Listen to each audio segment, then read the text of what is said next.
read out some points from the protocol. Please only speak when invited to by the chair. If you wish to speak, please raise your hand and direct all communication via the chair. Will everybody please ensure that their mics are muted when they're not speaking, apart from the chair. When speaking, be succinct and do not exceed the allocated time frames highlighted at the start of the hearing and contained within the pack. If you're referring to a specific page or picture in the report, refer to the page number. If you're having technical difficulties, please use the chat function. Please do not use the chat function for putting formal questions to the subcommittee. Any persistent disruptive behaviour will result in removal from the meeting. If there is more than one application, parties are advised that after each application is heard in turn, as set out in the agenda pack, the subcommittee will not retire after each application. The parties can contact the licensing service to be informed of the decision the following day, or can simply wait until they are notified of the decision. Applicants and all other parties will be asked to leave the proceedings after their item is concluded. Once all applications have been considered, any remaining parties will be asked to log out of the hearing. Please do so promptly so that councillors will have the opportunity to deliberate and make a decision on each application they have heard. Each party will be notified of the decision within 5 working days. Please could I ask the subcommittee to appoint a chair? Would like to appoint Councillor Gilbert Smith as chair. Thank you. Thank you, Councillor Sousa-Runga, for that. And welcome everyone to today's Licensing Subcommittee D. You should have sight of an agenda either virtually or hard copy. Thursday, the 15th of December at 2 o'clock. So just before we start, we'll just go around the virtual room just to introduce ourselves. I'm Councillor Smith. I'm Chair of Licensing and also Councillor Stoke Newington. Councillor Sousa-Runga. I'm Councillor Sousa-Runga. I'm the member for Hackney Central and a member of this committee. Fantastic. Amanda? You're on mute, Amanda. Sorry. Good afternoon, everyone. My name is Amanda North. I'm a solicitor supporting members this afternoon. Thank you. Thank you very much. And Channing? Good afternoon. I'm Channing Riviere, Principal Licensing Officer. Mr. Chewett? Good afternoon. I'm David Chewett. I'm Team Leader for Licensing and Technical Support, and I'm presenting the reports today. Fantastic. Thank you very much. And then we have the Edge. Not from you two, I presume. Could you just introduce yourselves, please? Just give me a couple of names. Thanks. I'm Naglis Minauskas. I'm the Assistant General Manager. Can you just repeat that? Naglis Minauskas, Assistant General Manager. Naglis. How do you spell that, Naglis? Naglis. Thank you very much. And the other person there? Hi, I am Tim Halilai. I'm the General Manager of the Edge. I'm the new General Manager. Well, thank you very much, Naglis and Tim. Welcome. And then we have, is it PC Griggs? Yes, hello. Amanda Griggs. I'm from Police Licensing Unit. Brilliant. Thank you very much. And then we have Catherine Murray. Yes, I'm a neighbour. I'm at 12 Union Walk. Okay. Are you okay to be referred to as your first name? Yeah, that's fine. Thank you very much. Great. Okay. And I think finally we have, we've heard from Peter. He's our governance officer. And then we have Mario on the call, who's our IT expert. He will help us if we have any technical problems. So thank you, Mario, for all you do. Okay, so let's begin. We have the agenda on the inside of the pack. So the first item is election of chair, which we've done. And then we have apologies for absence. I don't think we've got any apologies today. Item 3, declarations of interest. Do members have any declarations of interest? No, I don't have any declaration of interest. Nor do I. Thank you very much. And then item 4, we just run through quickly the hearing procedure, works in steps. So step 1 is the appointment of chair and introduction. We've done that. Step 2, the licensing officer will outline the report. Step 3, the applicant will present their case in support of their application. These are all 5 minutes, by the way.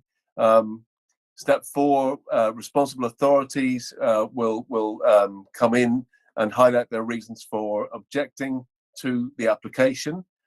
Step 5 is normally other persons. In this case, we don't have any today. Step 6 is a discussion period of 15 minutes where we can discuss the application. Step 7, closing remarks. Step 8, final points of clarification. And then step 9 is our consideration, and we just ask participants to leave so we can do that.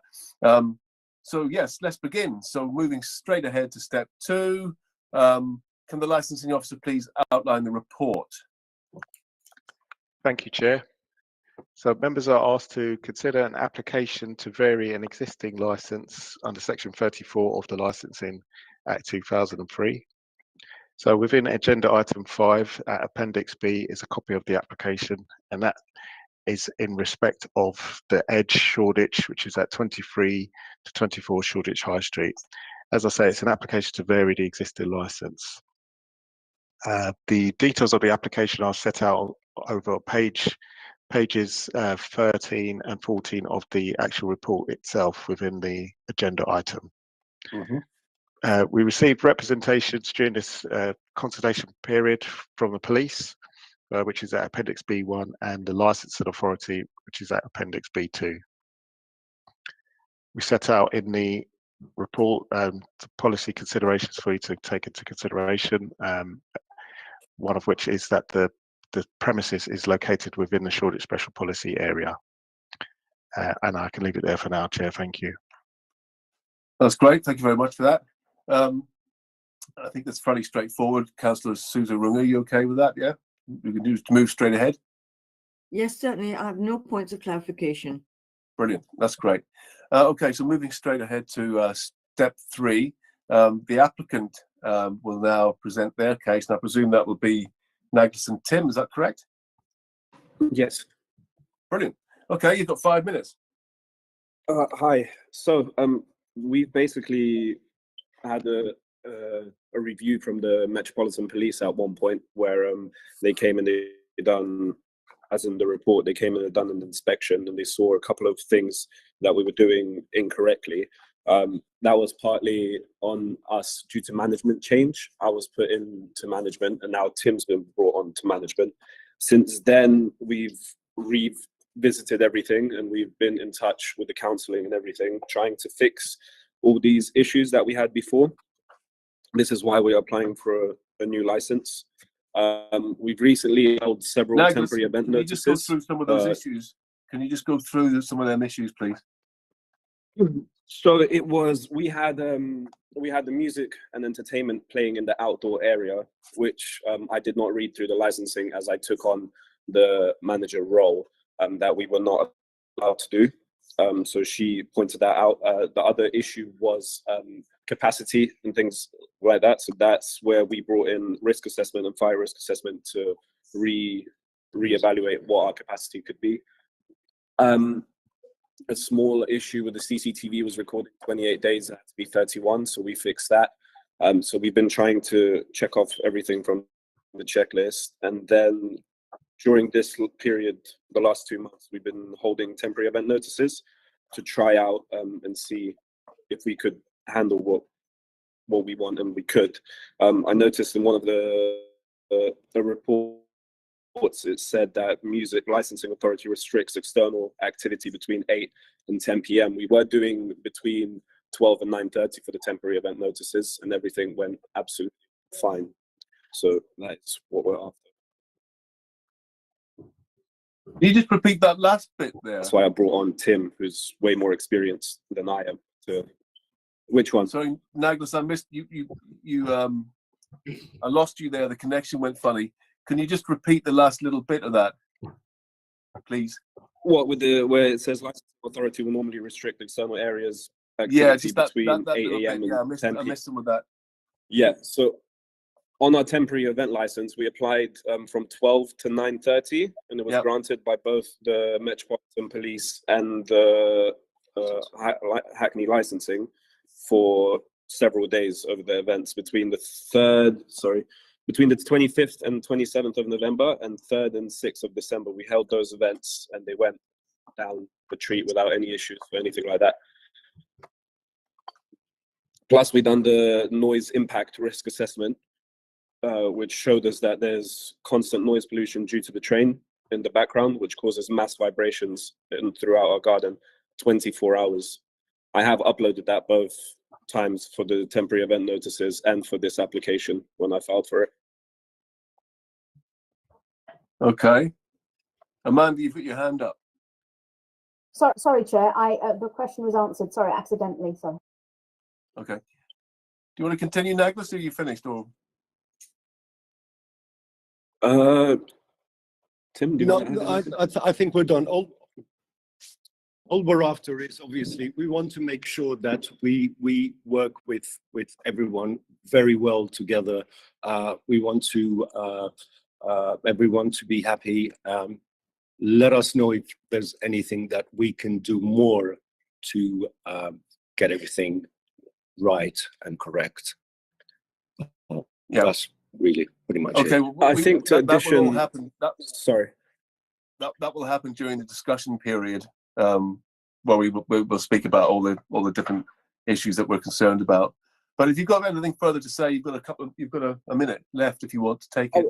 I was just going to say, in addition to obviously the entertainment, which is a massive part for us in revenue, especially in these times, the reasoning for the opening hours is we wanted to have a more of a staggered leaving time for customers, because currently when our time cuts off at 11 or 11:30 or 12:30, and we have to push all the customers out, there's a mass amount of people leaving the venue. I think for us to be able to open a little bit extra, we could stagger the time at which people leave the venue.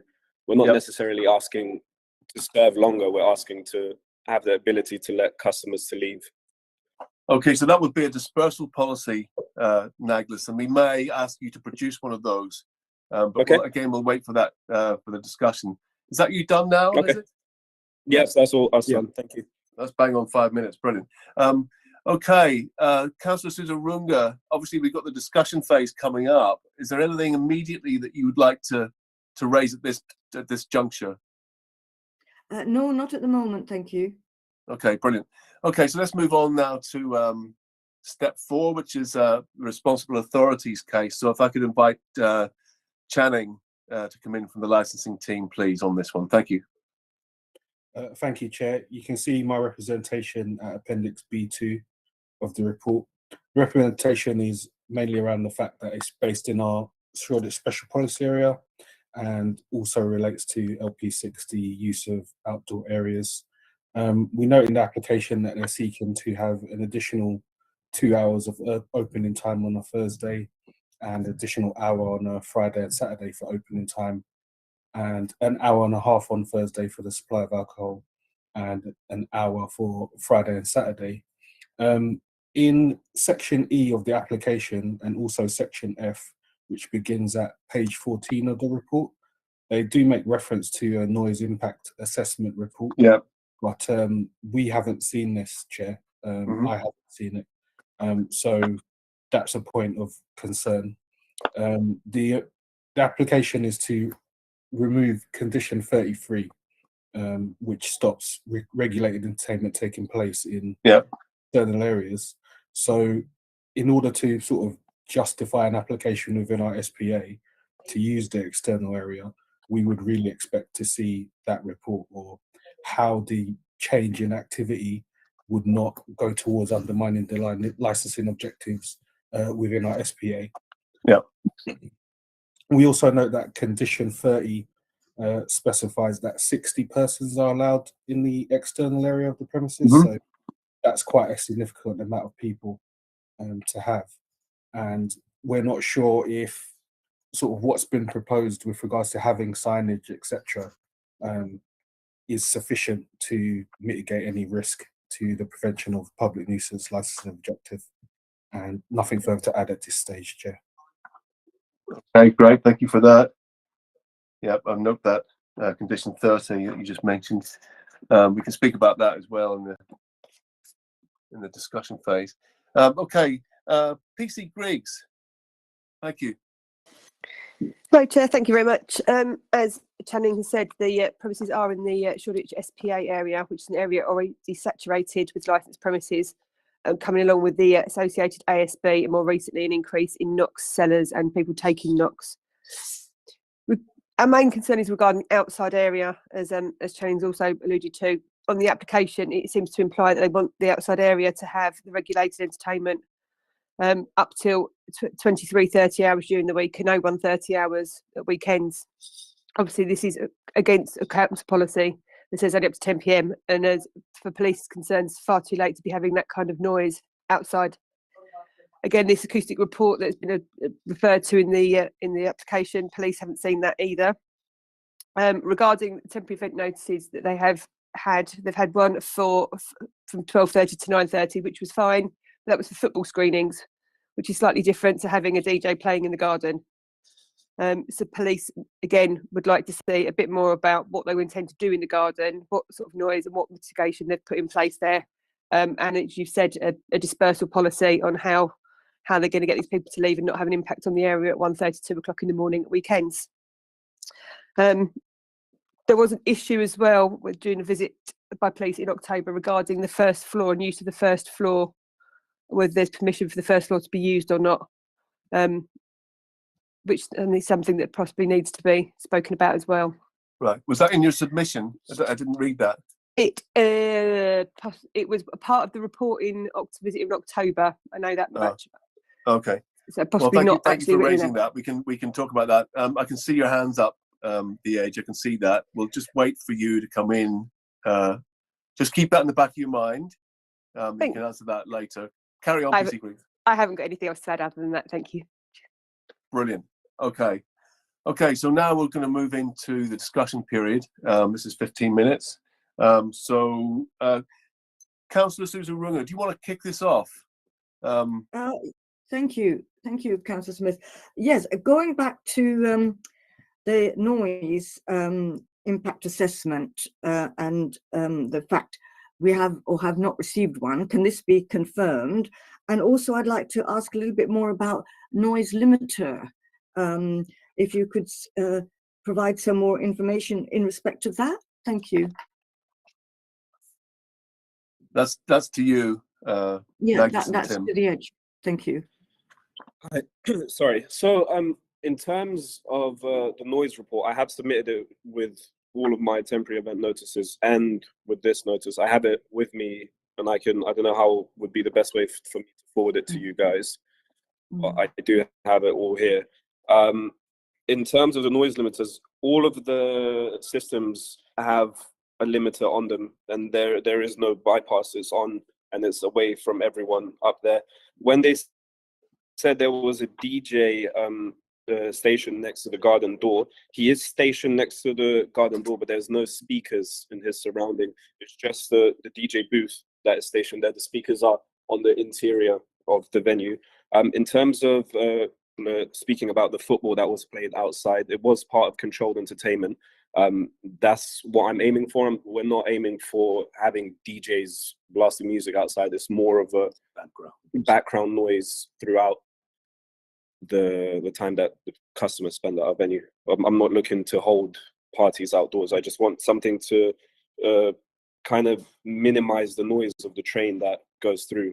I have submitted the video of the train when it moves and all the tables shake and the noise that it creates, and it's on the noise impact report. Yeah. Any further? Do you want to come back, Councillor Cicerone? Yes, you're saying that we have received this impact or assessment, or it's being sent?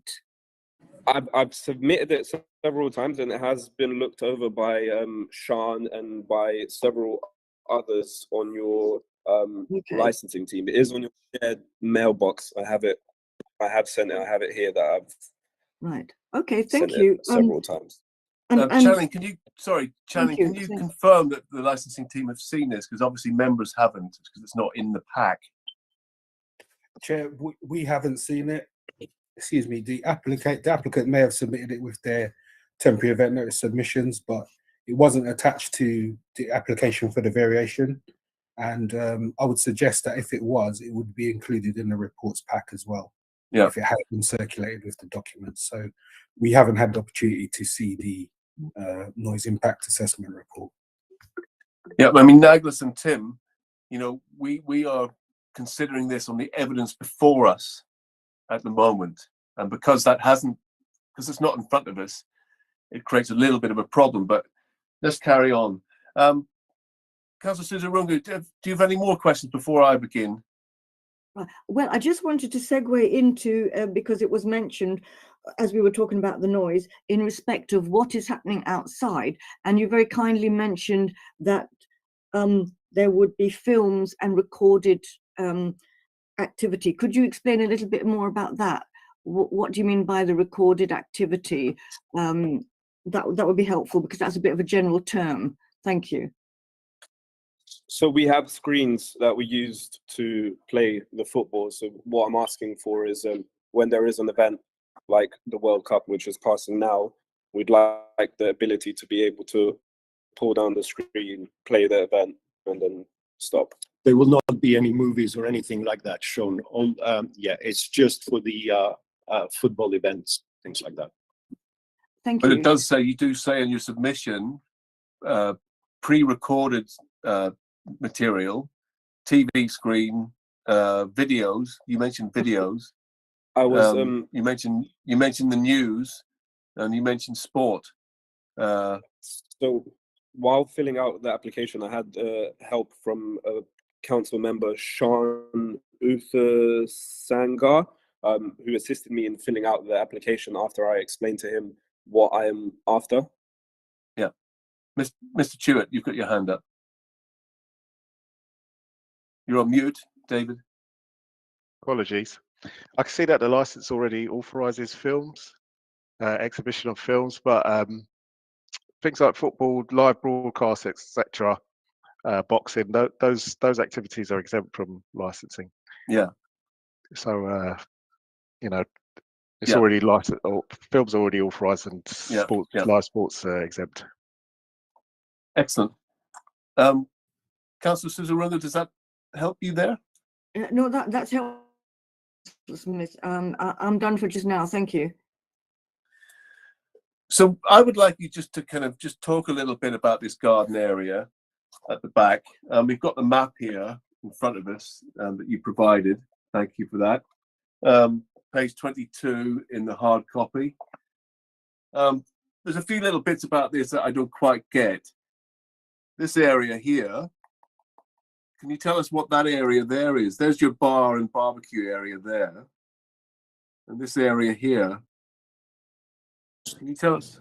That is just it's just like a storage area. There's So nothing that's storage there. And that So this is the continuation of that that is storage part, space. Yeah? Yeah. Can you just, would you mind, what do you store in there? Just kegs. There's bar cool. stuff. Great. And can you describe what's around you in terms of, you know, sort of residential? What's up here? You know, what's around the garden? A train track is right. A train track is right where you see where the kitchen area is, and you see that line that goes, the top line that goes from the bar to the kitchen area, that long line. Yes, on that side is a railway track. Okay. On the other side, if you go, let me get it open for you as well. It's a railway track, and then that wall, which is closest to the door, is. Should you get the plan? 1 second, he's going to get the plan, so it'll be easier for us. Just what around here you're talking about? So that what you're pointing up there. Yeah. Up higher. Sorry. That has the railway track. I'll show you. It'll be easier. You got the plan? Yeah. So this part area. Yeah. This has 4 railway tracks that go right next to our venue. Yeah. This area. This is a corner shop. Mm-hmm. I can actually show you a better representation by just showing it in reality to how it is. So this is now you can hear the train track. That's where the train goes. Yeah. Are you outside there? It's hard to tell. Yeah, we're outside. Yeah, but it's all covered up, so it mitigates everything. But this is that venue that you pointed at. This is the train passing through here. Okay. I'm not sure if you can hear it. And when you say it's covered up, And this is in what retractable sense is it covered? It's just basically, it's kind of retractable, it's a retractable a roof. remote controlled retractable. Yeah. What about smokers? So they can smoke, so it's not completely covered. There's here. There's just one part of it that is over here when it rains. Okay. And there's all openings throughout the whole issue. Yeah. Okay. And what about demonstration to this is what splits us from the railway track. And in terms of residential, are there any kind of residential units on the periphery, on the perimeter of your garden? Pardon? Are there any residential premises sort of around the perimeter or There's above? no residential anything above us or anywhere here. Like I mentioned, these are the windows to a corner shop, which is our neighbor. Yeah. This is a wall to a pop-up venue. Is there any residential above the corner shop? There's no residential above the corner shop. There is a storage room above the corner shop for their storage. Okay, so you're telling us that there's no residential properties at all around the perimeter of your garden? So what used to be, we used to have a residential above our own area. Yeah. But that was removed. And that's when the licensing, the Metropolitan Police licensing came in regards to the first floor.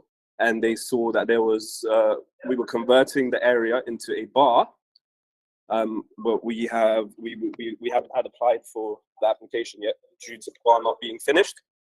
We have no permission to use it, and we haven't used it. It's a complete building site up there.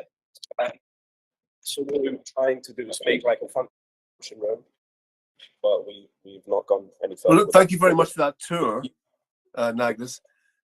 Does licensing or the police want to come back on any of this? Because, you know, you have your concerns, obviously, about the outdoor space. Do you want to come back on any of this? Because there's no residential properties, it seems, around there.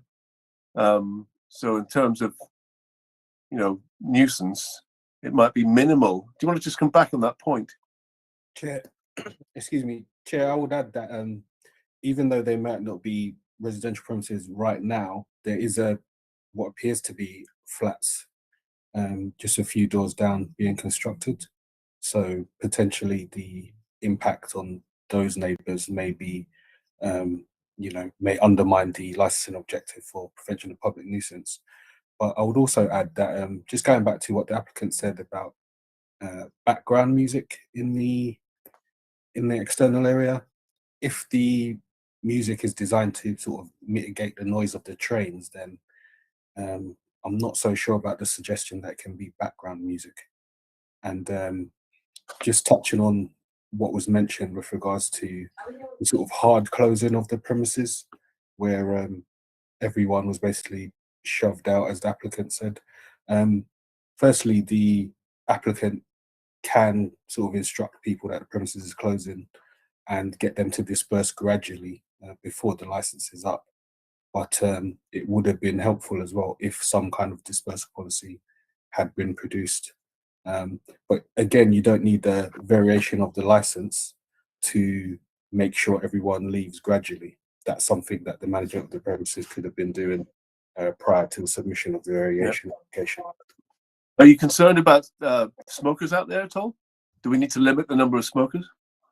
I think, Chair, if the capacity of the external area is already 60 people and there's space for them to smoke, then I'm not too sure what restriction or how that will be controlled if the capacity of the external area is already 60 people.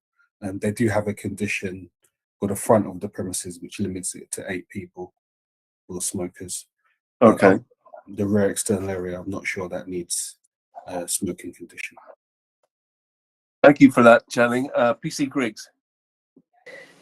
Yeah, Chair, just a quick one. You said that there's a retractable roof. How do they minimise smokers or move smokers around? Because presumably when the roof's closed on that bit, you shouldn't be smoking under there because that would make it enclosed and therefore not a smoking area. Would that be enclosed on too many sides? Does that sound about right? So it should be further along. So how is that managed? And what was the other point? And yeah, and again, as Channing said about the dispersal, you don't need a variation. That should be you managing your people leaving adequately, and it should be something that's put in by management. It shouldn't be something that's put in via a variation to let's open later so we can let our customers leave from earlier. It should be something that's been done by the management and set by them, not let's have later hours in order to let our customers leave over a longer period of time. Do you want to come back on those points, Naglis? So the roof doesn't completely close. It doesn't even cover 50% of the area. Plus, it's not connected. There is gaps throughout the top. I tried to show. So there's always ventilation going through. Yeah, so it only covers a certain bit. It's like it's kind of slightly in front of the building to prevent rain falling onto people. In terms of letting people out slower, we stop letting people in half an hour before we even stop service. So then we have a whole hour to let people out and everything. I was just more focused on the fact that we're not aiming to, I know I applied for 11:30 or on the application or to play the music in the outdoor area. I'm more than happy to comply with the local rules of having it till 10. It's just like I said, we want to work with you and just to assist our own business as well at the same time. So you're happy to go along with LP6 and have your up to regulated entertainment and external outdoor areas to be restricted to 10 o'clock. You're happy with that? So Amanda, can that be noted, please? We can add a condition there for that. So we kind of talked a little bit about control measures in terms of, but can you just talk a little bit more about your control measures in terms of dispersal and, you know, sort of the management of people in the venue and stuff? How does that work? So we have three. I took on recently the role of manager, and like I said, Tim has been brought on because I'm young. I didn't have as much experience. Previous manager left abruptly, but we have 2 members of security in front of the entrance, a member of security in front of the garden area, and they control how many people are in the garden at one point, how many people are leaving at the other point. They all have clickers and they have a notebook which records, obviously, the amount of people. Yeah. Great. Channing. Sorry, just let's Channing come in for a minute. Thank you, Chair. I was just going to go back to what's been discussed regarding the acoustic report, because we haven't had sight of it, nor the committee, nor the police. It might be helpful if the applicant was able to sort of outline what that illustrated, what was in the acoustic report, what, you know, how it supports their application. That may be helpful for participants of the meeting. Thank you, Chair. Well, that's very generous of you, Channing. Did you hear that, Naglis? Just outline some of the key points from your acoustic report. I also want you frozen, by the way. I hope you can still hear me. Can you just indicate if you can still hear me? Sorry, can you hear me? I can. Yeah, I think can hear you. you've come back. I'm so loading up the report here. Okay, great. Well, I'll give you a couple of minutes to do that. So can you just on a broader picture, what kind of refreshments do you offer? Talk a little bit about the barbecue area as well, because I know there's a barbecue area by the bar. How often is that used, essentially, and how does it work? Is there an extractor fan there to take smoke away and stuff like that? So you can speak a little bit about that. We've spoken about smokers. We haven't sort of dug into the capacity. Do you know how those figures will come to? That's another question. 60 outdoors and 60 indoors. Was that a fire risk assessment, that one? That was the original fire risk assessment that was done on the property. We've recently had another one done. As you noticed on the Metropolitan Police report and objection, they did mention it, but we haven't put that into licensing yet. So the new fire risk assessment outlined 270 capacity. We are not operating at that clearly because on our license it says 120. But due to the fact that they came in, we added additional fire exits and additional fire measurements around the whole venue. Yeah. And what sort of refreshments do you do? Once again, we do pints, spirits, juices. No, I mean, do you provide eating type refreshments? Oh yes. We have provide a full-on bar menu. We have a burgers, professional pizza, kitchen yeah, with extractors and all, and that barbecue area is not used. It was only used at the beginning once we were opening. It is now Okay, well, has professional thanks. extraction fans and everything. Yeah, thanks for that clarification. I can see Amanda, you've got your hand up. Would you like to come in, please? Yes, Chair. I was just going to say that as the report wasn't sent with the application or it hasn't been received by parties, would it be at all possible for the applicant to email it now so that during the meeting and if we have any further questions, we can try to look at it, or maybe take a few minutes to look at it. I don't know, because it is an important point. I don't know if they can either email it to Sean or to. Could you email it to Sean and I will ask him to send it to me, or you can email it to everybody else. You can email it to all the parties. Thank you. Okay, I mean, I think that's reasonable. Mr. Chewett, do you agree? Yes, I agree with that. Brilliant. Channing? Just going back to the additional fire exits, can the applicant indicate on the plan where they are for us? Because I'm not sure where they would be given the surroundings of the premises. So, it might be better to use a map. I don't know what's that. Okay, I'll use the map. So this is the front of the venue. We originally on our application there's one entrance and exit. We have since added an additional entrance here, an additional entrance and exit here, and also and a fire escape point through that area, which allows you to. There's a ladder which allows you to climb on top of the other building. It's all in the fire risk assessment, which also are forwarded to Sean. I can forward it to you guys again. Does that help, Channing? I think some of them are indicated on this map here. Some of those, like this extra one there, is indicated on this map. Fire exit, the one with the ladder. This one. We've added 3 double doors as well. Yeah, Councillor Susa Runga. Just very quickly, in regard to the fire assessment, which you're going to send, do you have? Does it include information about fire drills for staff and any particular member of staff who has that designated position of a fire warden when on duty? Is that included in the assessment? So that should be on the last bit of the assessment. The fire warden in our premises is a fellow named Chuck. He's head of security, so he is our fire warden. The trainer is also on there as well. The company that done the fire risk assessment, they also did our training. Yeah. I'm going to ask you a very blunt question, and I know it might sound a bit ridiculous, but have you read all your conditions? In terms of conditions? Yeah, the conditions on your license. Do you know what they are? Have you read through them? I know it's a bit of an obvious question, but you need to. The current license, yes. Yeah, you need to be really familiar with those. I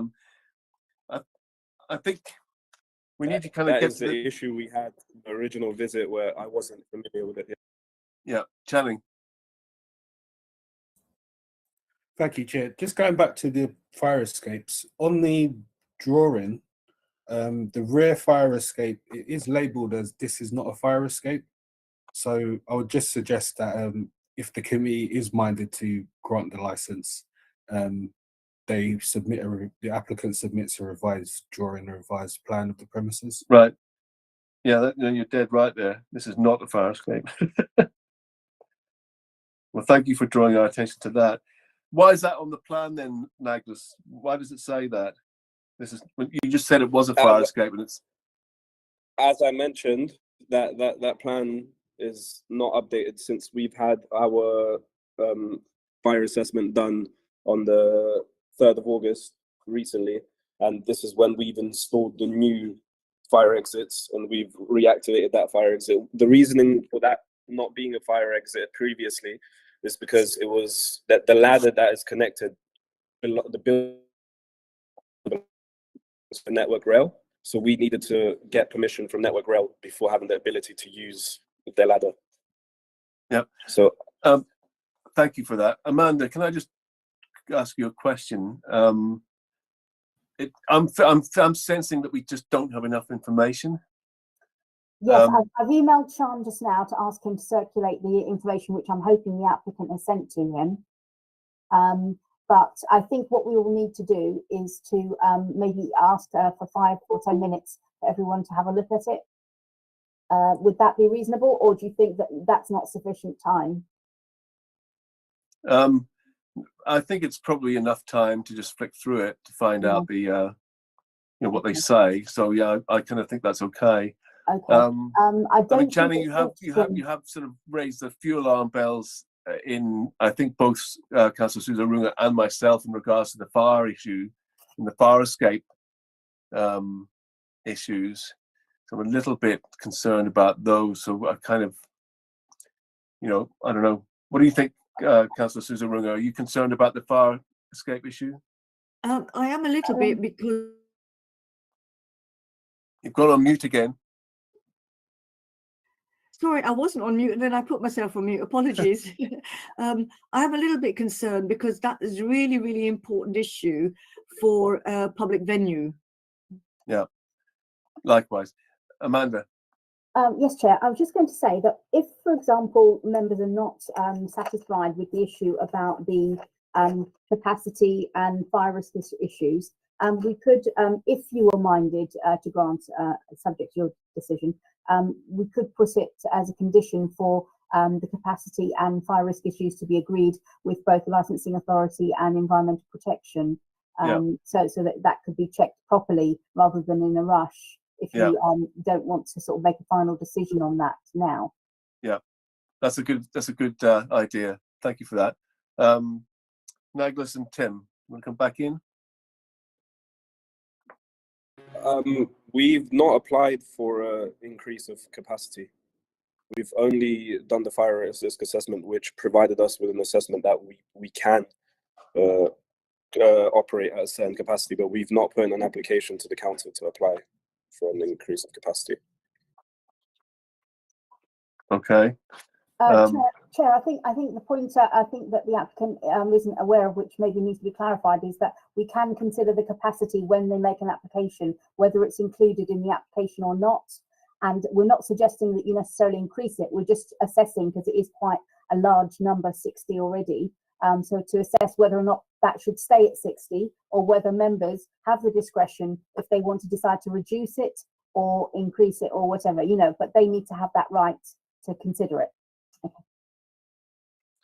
I mean, going back to the kind of the SPA, the police are concerned, as are the licensing team, about cumulative impact. Ultimately, LP10 says that you kind of have to sort of mitigate against that, or you've got to essentially persuade us that you've got the controls necessary, so that doesn't really happen. And obviously, it's tricky, this one, because when you're asking for longer hours, then logically, it sort of suggests that it would add to the cumulative impact in the area because you're going on for longer.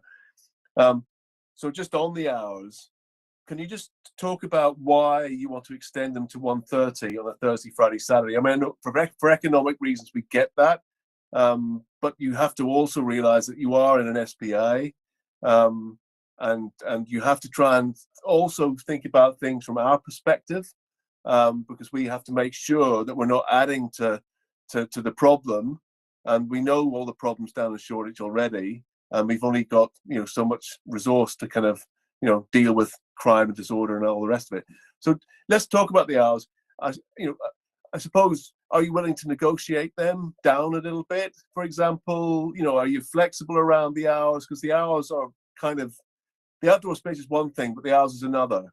So we're giving you an opportunity now to come back on that, because I think, I can't speak for Councillor Susan Runge, but from my point of view, I'm not really swinging kind of, to giving you this license at the moment, but I'm just being honest.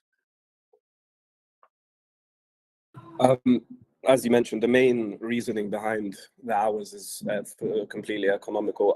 We're more than happy to say forget about Friday and Saturday increase of hours.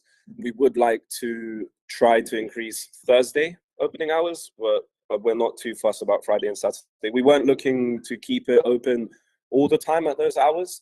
We were only particularly focused on having those hours and the ability to have that option to stay open for longer. We weren't focused on operating. Okay, so Friday and Saturday is currently 12:30. Of us want to be here for that long. Yes. Friday and Saturday is currently to 12:30. Service. Yeah. Is that right? Yes, service 12:30. You can serve alcohol to 12:30. Shut at 1. Is that yeah? 30. You're breaking up again. You've now frozen. Sorry, you're freezing a little bit. So let's just go back a bit, because you were frozen. You were frozen there. Can you hear us now? You've got a bit of an intermittent signal. So Friday and Saturday you serve alcohol to 12:30. That is correct. Yes. Yeah, and you close at 1. That is correct. Yes. Yeah. Are you suggesting that Thursday is the same? No, Thursday is 11:30 and close at. No, 12. I know. But are you suggesting? Are you suggesting that you Yes. want Thursday to be the same as Friday and Saturday? We want to increase Thursday, and we're happy to leave Friday and Saturday as it is. Okay, so you want another hour on the Thursday. Yeah, correct. Okay. Right. Well, we can contemplate that one, Councillor Susan Runge. So what they're saying, are you clear about what they're saying here? Yes, I'm clear about what they're saying, and I appreciate their flexibility. Yeah. Yeah, we thank you for that, because that does make our job a little bit easier. Okay, so back to the garden area. You now need to make us really sure that you're not going to cause a problem out there, and it's not going to be a problem for anyone else. And I'd like just to bring back Channing and maybe the police on the hours, and also on the garden and the numbers. So Channing. Chair, I mean, the capacity is already sort of kind of regulated by the license as it is, and as they've alluded to, they're not seeking to vary the capacity. What I would say about the garden is the addition of the recorded music is something that gives us concern still, given that we still haven't seen this acoustic report. And additionally, I'm not sure how, with the extended hours, the applicant hasn't really offered anything to sort of mitigate the cumulative impact or the additional people in the late night in the SPA. So that's something we'd like to see something from the applicant around. And there's not really been that much to sort of alleviate our concerns, as it were, especially given that if we look at the representation by the police, it was only a few months ago where there were issues at the premises. So while we do welcome the attempt to regularize or regulate the premises further for what the operator intends to do, we're still not really convinced that what they've submitted supports the licensing objectives in the correct way, Chair. Thank you for that. PC Griggs, do you want to make some comments around what you've heard? Yes, thank you. We're pleased to be much happier, obviously, with 10 o'clock finishing the garden. My only one concern with that would be is if the premises is able to have 60 people in the garden, what happens at 10 o'clock when the garden then closes? If you've got 60 people inside already, what happens to the potentially 60 that are outside? You've kind of, where do they go and what happens with them? So just how that would be managed would be one thing to think about. But as Channing said, just regarding later hours in general, that there hasn't been much to help mitigate the impact that they would potentially have.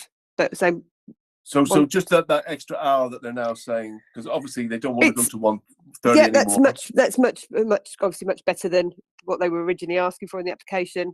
Just, and I'd say just a query then again, what would happen to the 60 people that are in the garden area at 10 o'clock when that shuts? If that was what was granted to them at 10 o'clock when that shuts, what happens to those people if the inside is at capacity already? Yeah, because your original application was to vary the license to remove condition 33. What we're kind of suggesting now in a way is that we want to amend 33 to say that there's no regulated entertainment or music in the outdoor area after 2200 hours. So it would still be there, but it would just have the time on it, and it would correspond to LP6. And then you're asking for 1 extra hour. So things generally, Councillor Susan Rung, are looking a bit better, would you say? Yes, that's what I'm thinking, that I appreciate the flexibility and the approach the Edge have given. And I know it's very difficult when you're in an SPA area, is much more stringent, but I appreciate the fact that you are coming halfway towards meeting us. So we do appreciate that. And we'll consider that when we have our deliberations. Yeah. And I think a dispersal policy would also be really useful and helpful. The noise impact assessment is obviously also really important. Has that come through yet? Anybody know? It has. So, Okay. I was raising my hand to say, please, can you check your emails, because I've sent the forwarded on to you the noise report and risk assessment. Thank you. Okay. So what we might do then is just have a very short break for us to have a quick look at that in a minute or two. And then you also offered 3 SIAs on a Friday and Saturday. If the hours are going to stay as they were, would it now just be 2? We operate at 3 no matter. You operate at 3, so we can amend that condition, Amanda, to 3 SIAs then. So I think at the moment it says 2. Yeah, but we operate at. There's always 3 SIAs on the side. Friday and Saturday. Okay, so what I'm going to suggest we do is we have a short adjournment for, I reckon, 5 minutes, if that's okay with everybody. We are being very gracious, by the way. We wouldn't normally do this, Naglis, because it's not, Thank you. Thank you. So should we do that? Is everyone happy with that? We can have a sort of 5-minute comfort break. Councillor Susan Rung and I can check out this noise report, and anyone else who wants to look at it. Amanda, did you send them to our council email? Yes, it's to your council email. Yes, Yeah. Okay, great. Okay, so let's have an adjournment then for 5 minutes. Naglis, do you want to come back just very quickly? Just a quick point to what Officer Griggs mentioned. It's we're not aiming to close the area. It's just the controlled entertainment being played at the area till 10 p.m. because the area runs part of the licensing. Yeah, and just one final point before the adjournment. Naglis, can you just speak about the first floor? Is that going to be? We're not going to be talking about using that at all. There's nothing for the first floor. The first floor is good. not used. Amanda, you want to come back before the adjournment? Yes, they just said that they're not closing the garden area. Is that right? So the garden area operates under the same hours as the indoor. It's just to have controlled entertainment stop at 10 p.m. Okay. Yeah. Because I think the capacity of the whole venue is 120. So that's wherever they are, as long as it doesn't go over 120. Yeah. It's just that the regulated entertainment will stop at 10 in the outdoor area. So we would be amending condition 33 Yes, to 2200. I saw that. It's just that Yeah. I was worried about how they were going to control that area. That's all. Thank you. Okay. Okay. So let's have a short adjournment then now for 5 minutes. So we'll see you in 5 minutes. Thank you. Thank you.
get the conclusion. Do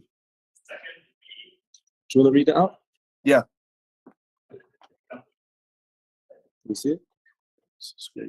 Okay, so the conclusion is an environmental noise survey, manual noise measurements at BS4142 assessment had been carried out for the rear terrace use of the Edge Bar, Shoreditch High Street. The assessment has allowed the likelihood of any adverse impact upon the nearby noise sensitive receivers to be determined based on measured source noise, levels measured during the survey, and background noise levels as measured.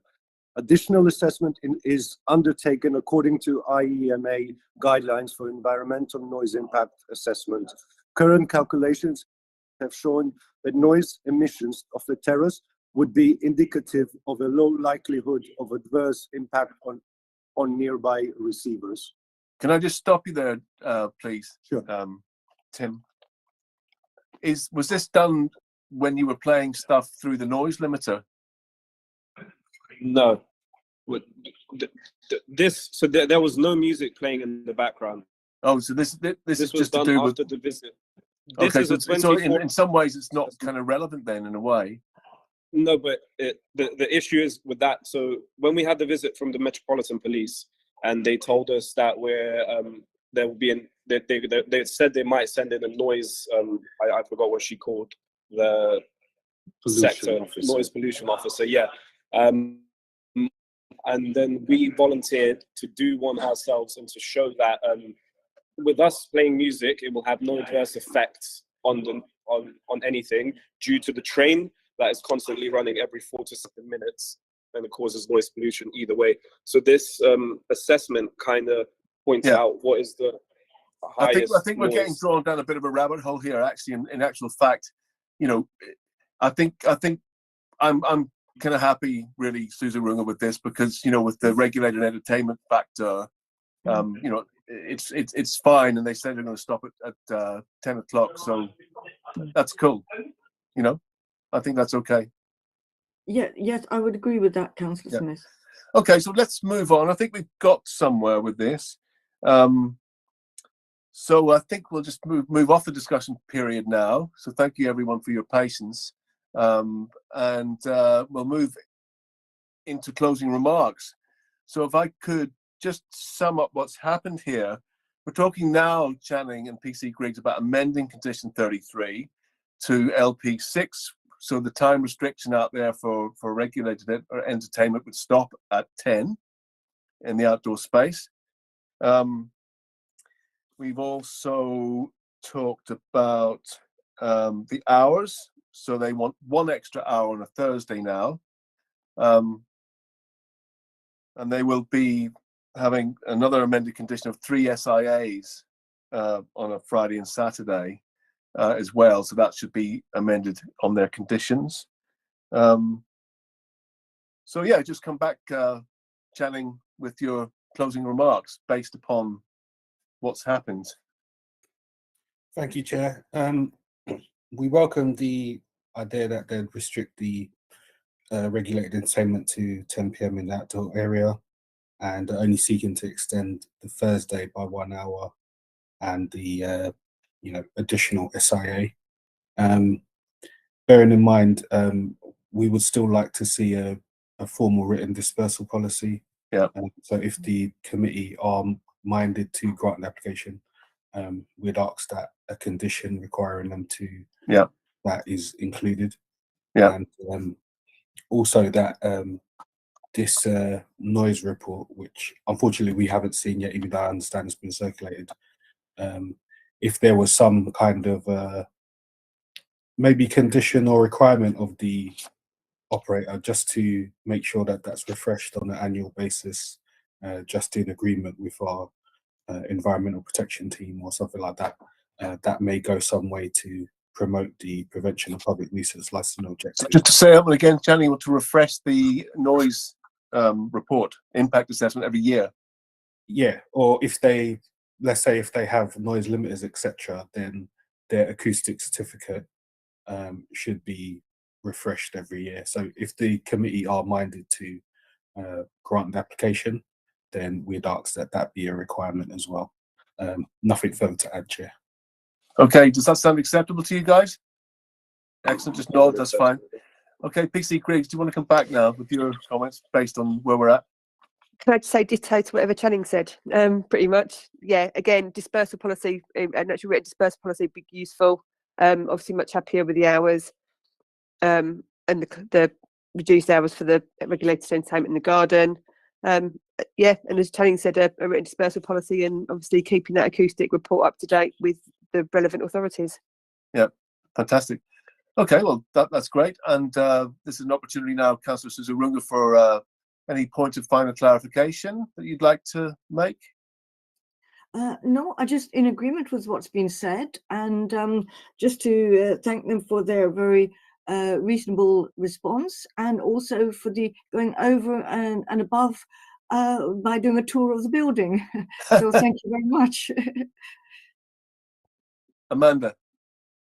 Yes, Chair, I just wanted to just clarify, the hours on the report, you're saying that Thursday's amended to just an additional hour, but those hours on there are not the correct hours, are they, or are they? 'Cause the The rest of existing week- hours, are 23:30, Monday, Tuesday, Wednesday, Thursday. On Friday and Saturday, the existing hours are to 12:30, and on Saturday. And Sunday, the hours are to 23:30. So they're just essentially asking to alter the Thursday and make the Thursday 12:30. This is for the sale of alcohol. Yeah, and then you okay. shut at 1. Yep, Yeah, okay, great. Well, I think great, thank you. Channing. Thank you, Chair. Just to clarify what I was saying in reference to the acoustic report, I was meaning more in lines of the acoustic certificate. So Okay, around the noise I've written levels down and stuff acoustic like that, certificate, yes, I've done Yeah. acoustic certificate because every the year. acoustic report can be quite onerous. So they may not Yeah. need to carry that out every year, but to make sure the certificates that they have Yeah. are still valid for the premises, and to check that every year would be the requirement, Chair. okay, great. Well, I think we've got all the information we need. Thank you very much, everyone. So if the Edge could leave this meeting, we'll carry on with the agenda. So thank you, everyone, for your patience Thank with you this very one. much. But I think we've reached hopefully a positive conclusion. And just be mindful of your conditions. Make sure you abide by them, and use your noise limiter, and be aware of your kind of any potential cumulative impact, and that will be addressed through your dispersal policy. Thank you very much indeed. Thank you very much. Thank you for your understanding, guys. We're here Okay. to work together. Take Thank care. you. Bye. Thank you, Chair. Bye. Chair, Okay. I've just asked Councillor Sizer to join us, so she's en route shortly. Thank you. Okay, great. In the meantime, Peter, could you check that everyone's in attendance for the next item, please? Thank you. Do we want to wait for Councillor Sizer for a minute? Yes, Should we we have have to wait. Yes, she'll be joining shortly. I've just notified her. okay, I suggest we yeah. have a 2-minute comfort break then, Okay. please. That's fine. Thank you. Yep. Thank you. Peter, just double check that everyone's here that needs to be, or, you know,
Okay, that's 2 minutes.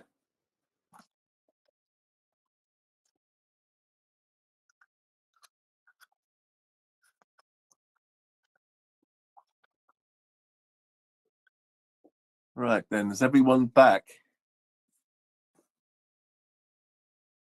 Councillor Sizer, we just had a comfort break for 2 minutes. That's why there's no one here. Just waiting for people to come back. I have my comfort. It's fine. So we'll just wait. If people could indicate if they're back by turning their cameras on. I think everybody is here, Chair. Okay. Okay, so we've reached, 1 second. We've reached agenda item 6, which is the premises license for the Great Beyond Brewing Company, 416 to 418 Union Walk, London E2. So I just want to go round the room again. I think we should do this again because there's quite a number of people here. Just to introduce ourselves. I know we did it at the start, but we'll just do it again very quickly.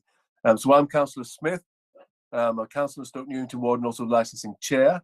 Councillor Sizer. Councillor Sizer, I'm councillor for Hoxton East and Shoreditch. Thank you. Councillor Suzarunga. I'm Councillor Susarunga and I'm the councillor for Hackney Central. Thank you very much. And David. I'm David Chirp, team leader, licensing and technical support. Brilliant. And Peter's our governance officer. Mario's our IT expert. Thank you, Mario, in case there's any technical problems. Right, now I want to go through some of the people I've got here on my screen. Please help me because I might not see all of you. So I have Richard. Good afternoon, Chair. Richard Vivian from Big Sky Acoustics. I'm the noise expert for the applicant. Okay, thank you. And then I have Philip. Recognise you. Afternoon, Chair. Yes, I'm representing the applicant, and I've got with me from my client John Driebergen and also Oliver Parker and Mr. Vivian, who's just introduced himself. How would you like to be referred to, Philip or Mr.? I much prefer Philip, if we can do that. Okay, thank you very much, Philip. And then we have James Rankin. Good afternoon. I'm representing Leon Rabinovitz, who's here on the meeting, and a number of residents from the Long and Waterston building. Okay, thank you, Mr. Rankin. Would you prefer Mr. Rankin or James? James, please, every time. Okay, thank you, James. Great. And then I have John.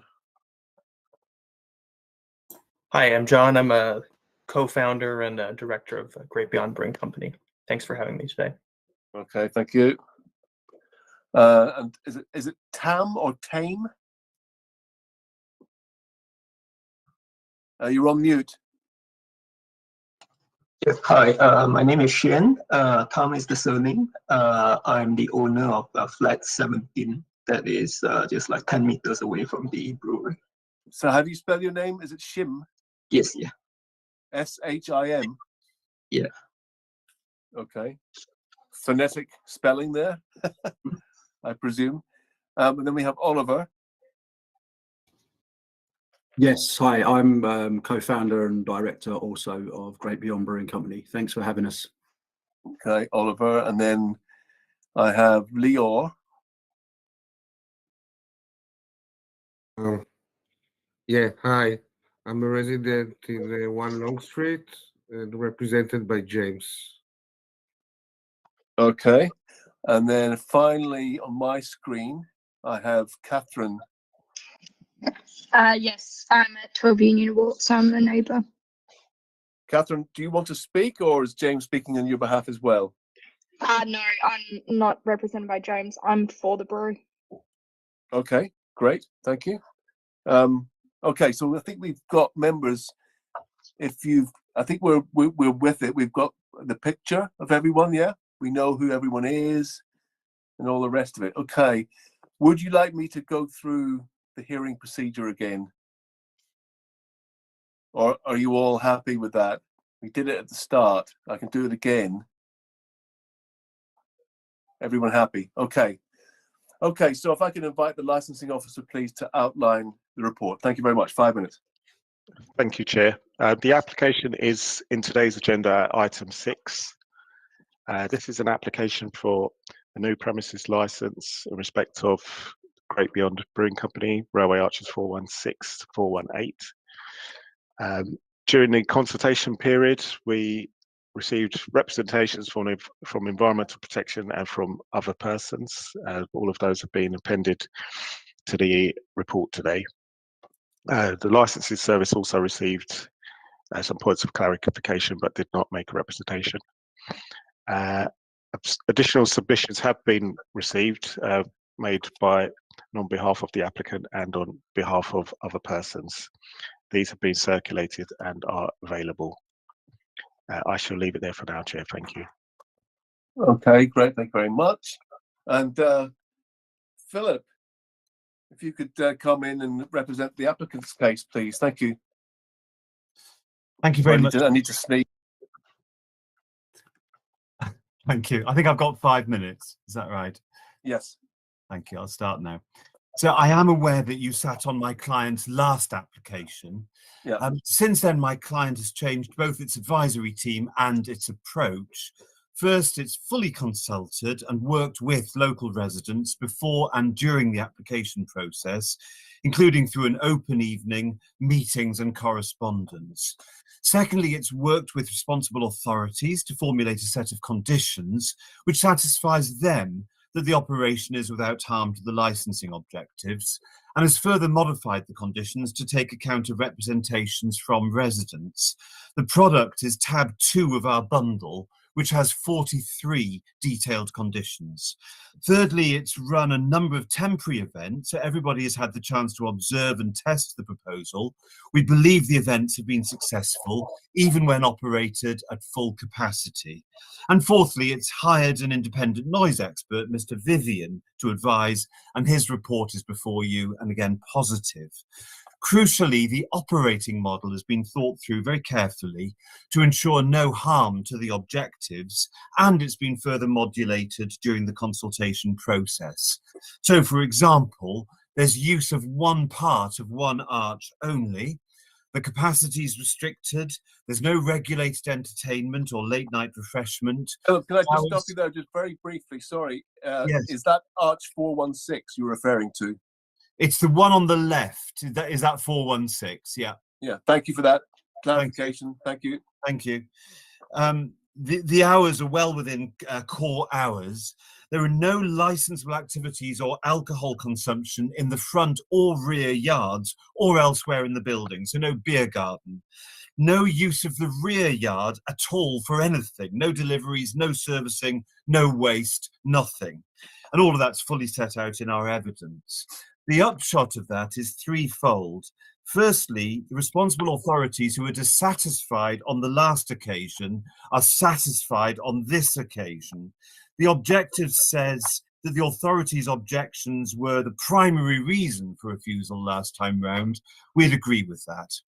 Secondly, my client has received local support, happy to see a sustainable, neighbourly local business bringing light, life and therefore safety into this part of Union Walk. Those supporters include the building's closest neighbours. See pages 177, 178, 181, 182, 183 and 190. It's right to say, as far as we understand, that no neighbours at the front have objected, even though they'd be the most directly affected. Thirdly, as far as we understand, the only objectors come from a modern apartment block on the other side of the railway track at the back. That building was built to environmental standards set by Hackney to prevent loss of amenity from environmental and transport sources. Your planning officer is satisfied that the building, which includes double glazing, meets those standards, but my client has gone out of its way to meet the objectors' concerns, including by abandoning all use of the rear yard, stopping people drinking outside, front and rear, together with extensive further conditions. The objectors were also concerned about traffic generation. Actually, this is a very local clientele. A recent survey showed that 1% left by taxi, none by private car, the other 99% left by foot, cycle and public transport. Consequently, some of my client supporters actually come from the apartment block. They report the operations having no effect at all and can't see a realistic possibility that the operation could disturb them. Well, we agree. We've stood outside the apartment block. We can't hear the operations from outside of the block, let alone the inside, and Mr. Vivian supports that. If there's anything we've missed, we'll deal with it. The only other point made is that my client hasn't applied for planning permission for this tap room. That's because my client has legal advice that this small tap room is ancillary to use of the whole Three Arches as a brewery and therefore doesn't need it. In any case, as you know, neither the law nor your policy provides a ground for refusal that there's no express planning permission. Rather, your policy advises that the question remains, is there likely to be harm to the licensing objectives? In this case, the planning officer, having made a representation on the last occasion, made none on this, the application having been scaled back to something which is clearly ancillary. We are confident that our client's operations will not disturb the residents of the block, which is situated at the back of the venue behind this busy 24-hour railway line. Accordingly, we do ask you to grant this application. Thank you very much indeed. Okay, thank you, Philip, for that. Any points of clarification quickly, members? If you want to chip in? No points of clarification at this point. Thank you. Councillor Sizer. Yeah, just very briefly, can I double check that it means that all activity will be internal, nothing external? Absolutely. Thank you. Great. Okay, so now I would like to move on to responsible authorities. In this case, let me just have a check here. We've got environmental health. Anybody representing environmental health today? Amanda or David? Or we're just going with submission on Chair, we'd have to 91. Chair, we'd have to go with the submission. My understanding was that they were close to agreeing conditions. I helped on that. Would it be okay if I helped you on that, just to bring you up to date? We understand environmental enforcement withdrew when we agreed conditions. EPO said they didn't object but wanted us to have conditions. We then agreed the conditions with EPO, and we've been corresponding with Mr. Wakarach to say, just checking that you have withdrawn now because we've agreed conditions, but he hasn't replied. We've telephoned him and emailed him, but he doesn't seem to be here. But that is the situation with EPO. Yeah, I mean, as we're on the conditions, Philip, we've got your amended conditions. Yeah. And there were a whole lot of conditions at the start of the pack as well, which didn't correspond to the amended ones. Our environmental enforcement officer then picked up on some of the stuff that was left off yours, like condition 27, for example, around driving. And there was, and then other additional conditions suggested 42. But George is recommending on page 91 that 42 goes back in to yours, so no music or amplified sound. So my question is, all those conditions that George has suggested, you've accepted? Yes, but can I just say that the authoritative set of conditions, which incorporates literally everything, is at tab 2 of the bundle which we've submitted. Okay. I'm not sure if that's in. It's not in.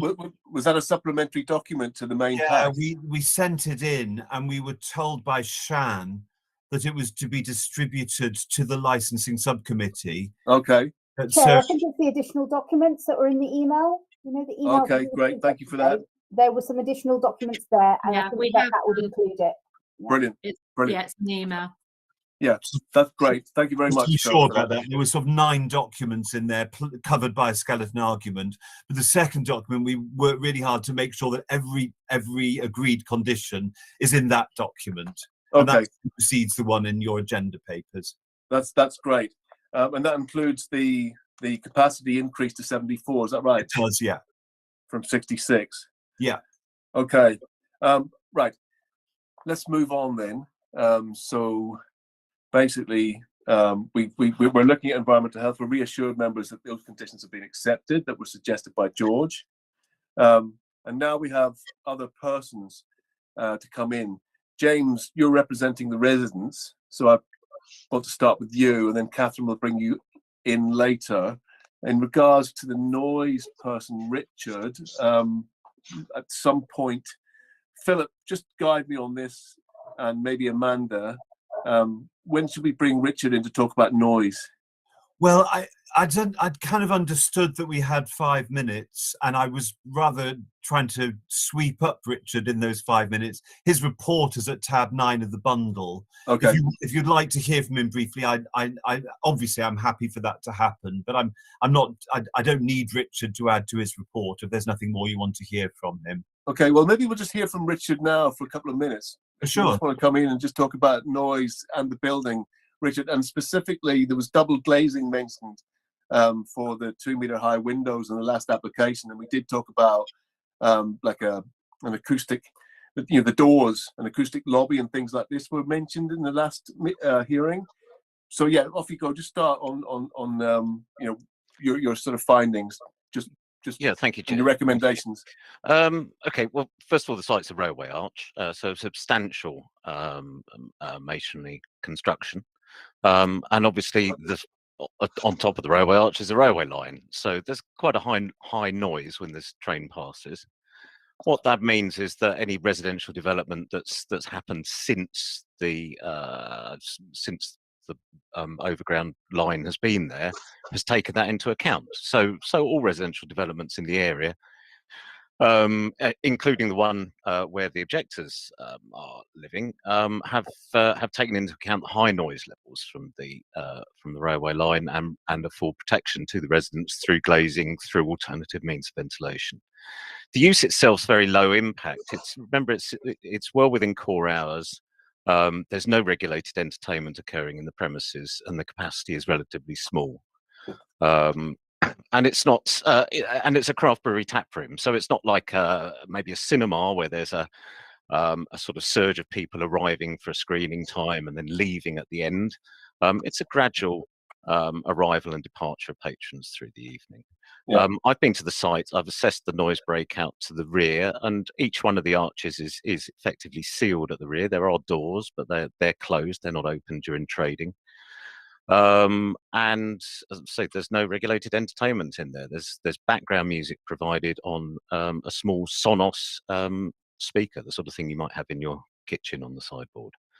So I'd suggest it's a very low impact operation in terms of noise, taking into consideration no regulated entertainment, relatively small capacity, and operating well within core hours. Great, thank you for that. Okay, James, do you want to come in then to represent the residents? Thank you very much. Thank you. Now, what I've done in order to shorten matters is to reduce my submissions to a series of pages which you should have got. It's entitled Submissions on behalf of Leo Rabinovitz. And Councillor Kaiser's got it. Do you know what page that's on in the report? On Amanda. Additional email, Chair, and it's C1. Okay. It's in there. It's the last document in the email, and it's the actual name of the person has been their name has been blocked out basically. But you should be able to see because James Rankin's name's at the end. Okay. On the email. So it should be 9 pages. Yeah, I mean, he will find it. It's just the email with the additional information that was sent to members yesterday. It was, yeah, we've got it with all the supplementary papers Yes. that were sent in one email. Yeah. We have looked at it. There was just a lot of additional information on every level. But yeah, we've looked at it. Are you okay, Chair, or do you need me to send it on again? Yeah, no, it's good. It's good. Okay. Carry on. Thank you. What's the title? Is it LT Objectors? Is that it? No, it's headed 416 to 418 Union Walk, and then it's submissions on behalf of Leo Rabinovitz. Okay, well, just take us through it. All right. Well, this is the position that Leo is himself a local resident, and the management company that manages those two residential blocks that Richard has just spoken about, the Long and the Waterston building, have tasked him with the job of objecting because they feel really strongly about him. Now, I should stress that as developers and as a management company, they have never, in the 20 years of their existence, have they objected before. They objected to the previous application when it was refused, and were grateful for the decision of the licensing subcommittee in its refusal. Now, what I've done in my submissions is effectively lay out what you already know about the law and what should be happening in a hearing such as this. And that you're being asked to make an evaluative judgment, which involves weighing a variety of competing considerations. Paramount among those considerations are the interests of the local community. The local community trumps anything, and that is reinforced by the various paragraphs in the DCMS guidance, 1.5, 9.38, and 11.26. And your policy also speaks about the importance of working in partnership with local residents. Now, planning, I do flag up. It may be that he has legal advice that says that he doesn't need planning. The belief that we have is that it does need planning. It was a significant reason for the refusal last time that the applicant had not even sought planning permission. And I obviously take on board the fact that the planning officer has not raised any planning matters in this application, but we flag it up for your consideration, as we do the question of the risk assessment, which has not been put forward as recommended by your policy.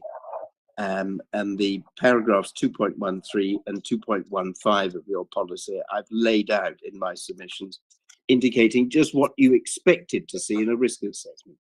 But they haven't. All they've done is they've made the application and they volunteered a series of conditions and instructed Richard Vivian. Now, noise reports usually follow a familiar pattern, and they use a lot of jargon. They provide complicated formulas and terms, and one is left having read a report with the conclusion, well, there's an expert, he says it's okay, so it must be. The noise report can never deal with, Mr. Vivian has attempted to do it, the noise that customers make when they leave premises. Now, he visited on one occasion when the premises had a temporary events notice. That was on the 1st of December.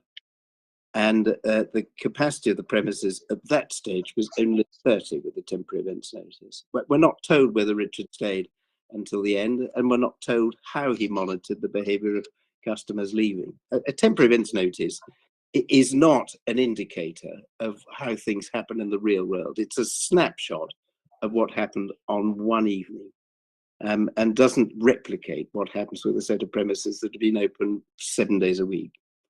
And what he seeks to say in his report is that what will happen is that 50% of the people that come out of the premises will talk and 50% will listen. Well, you can use your own judgment as to how people behave when they come out of licensed premises, when they've had a substantial quantity of cask ale to drink.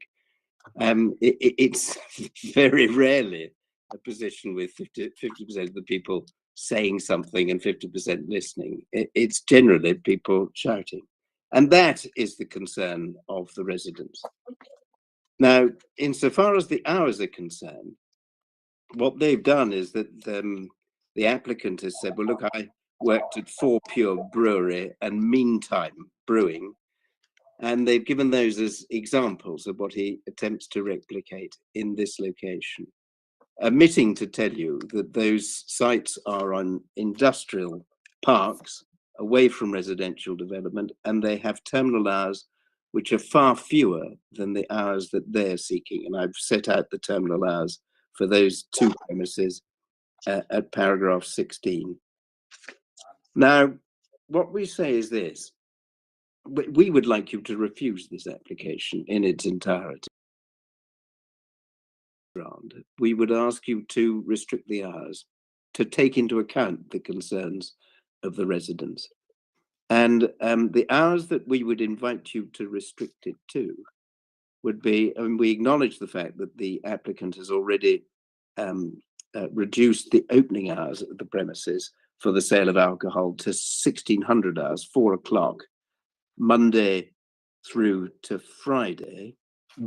But we would want, please, a terminal hour of 8 o'clock in the evening. Okay.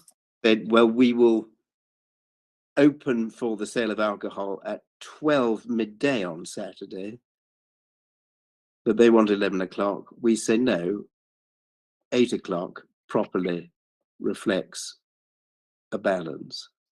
And then on Sundays, they've asked for 12 midday.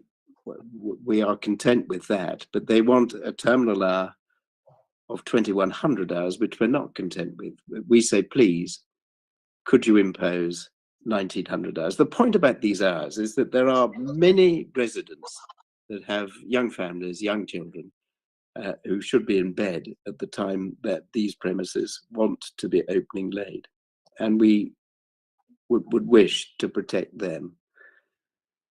Now, on the question of conditions, I wanted to address you on those. Is this an appropriate time, or shall I wait till the end to see what your decision is and then address you on the conditions then?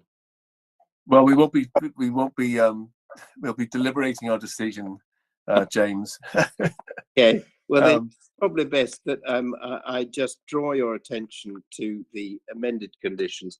I'm looking at what is put forward as the definitive list of conditions.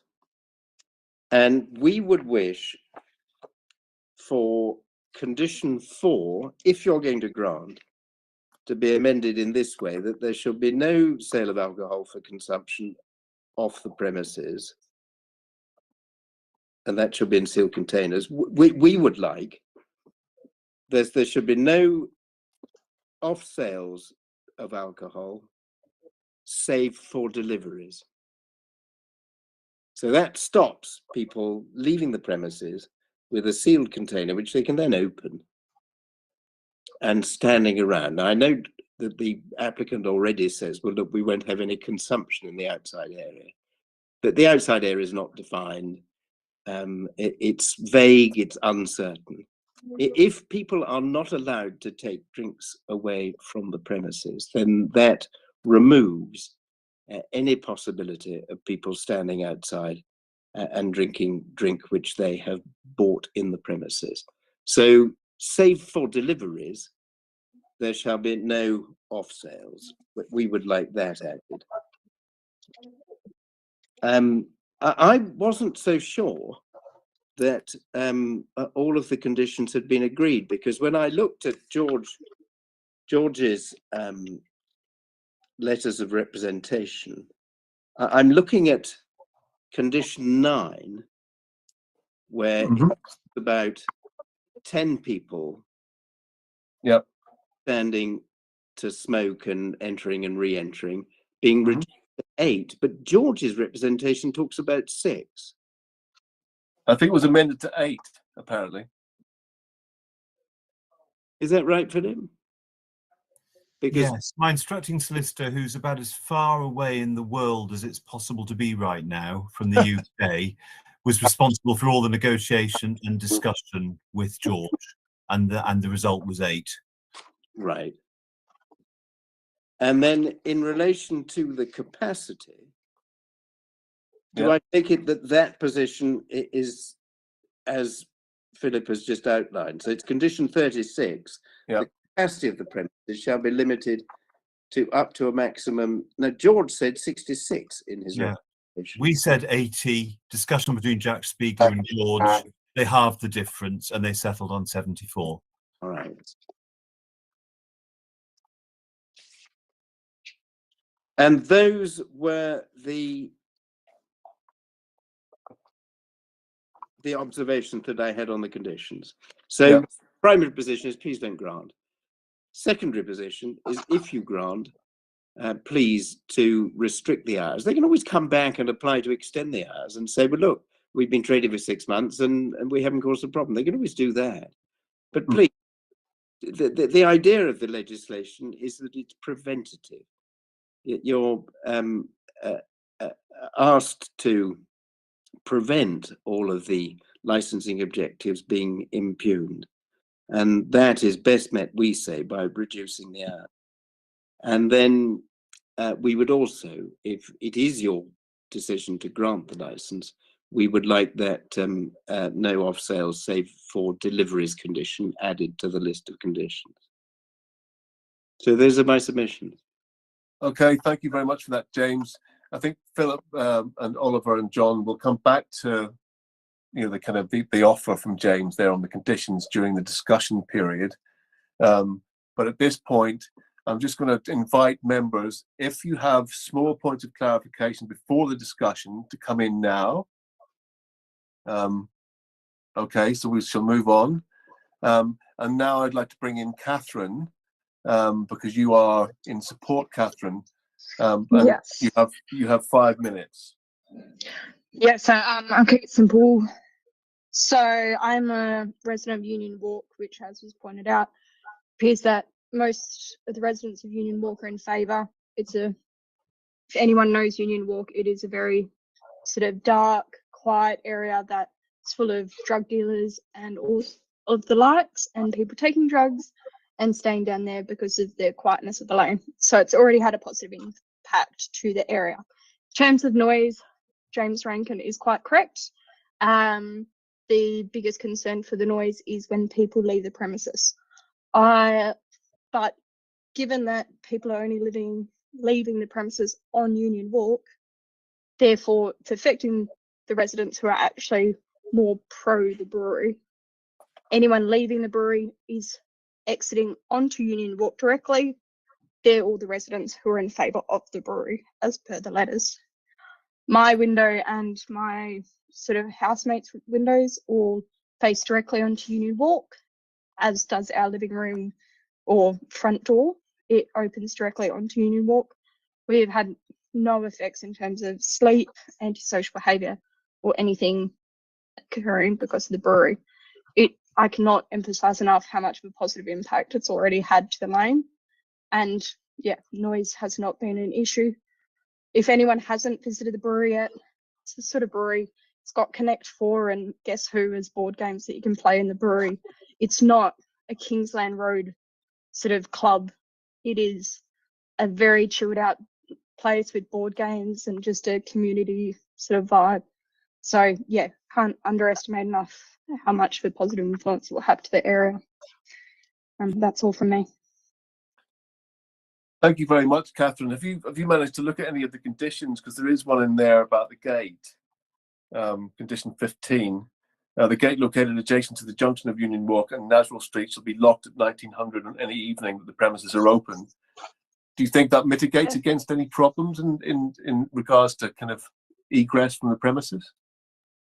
I don't think that's sort of pretty much what I believe. That gate is into the Long Street area. So again, that's protecting the residents that are against the development at the moment or the license. Right.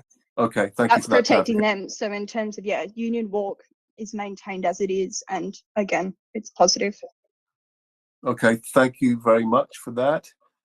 Okay. I think at this point we can kind of move into the discussion phase, and there is quite a number of things to discuss here. So I'm just going to invite members to come in to start with. So just raise your hand. So we'll start off with Councillor Sizer. Thank you. Hi, thank you, and thank you for everyone's time this afternoon. It's quite hard when you're reading the papers because there's two visions being presented. One is of positive impacts into the area, increased CCTV.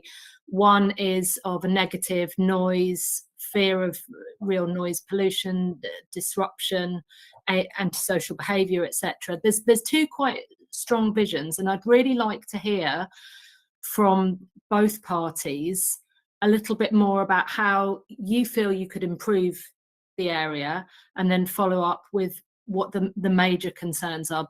You know, as the licence committee, it's quite a difficult reading of that. I hear a lot of the concerns, but I'm also hearing huge positives.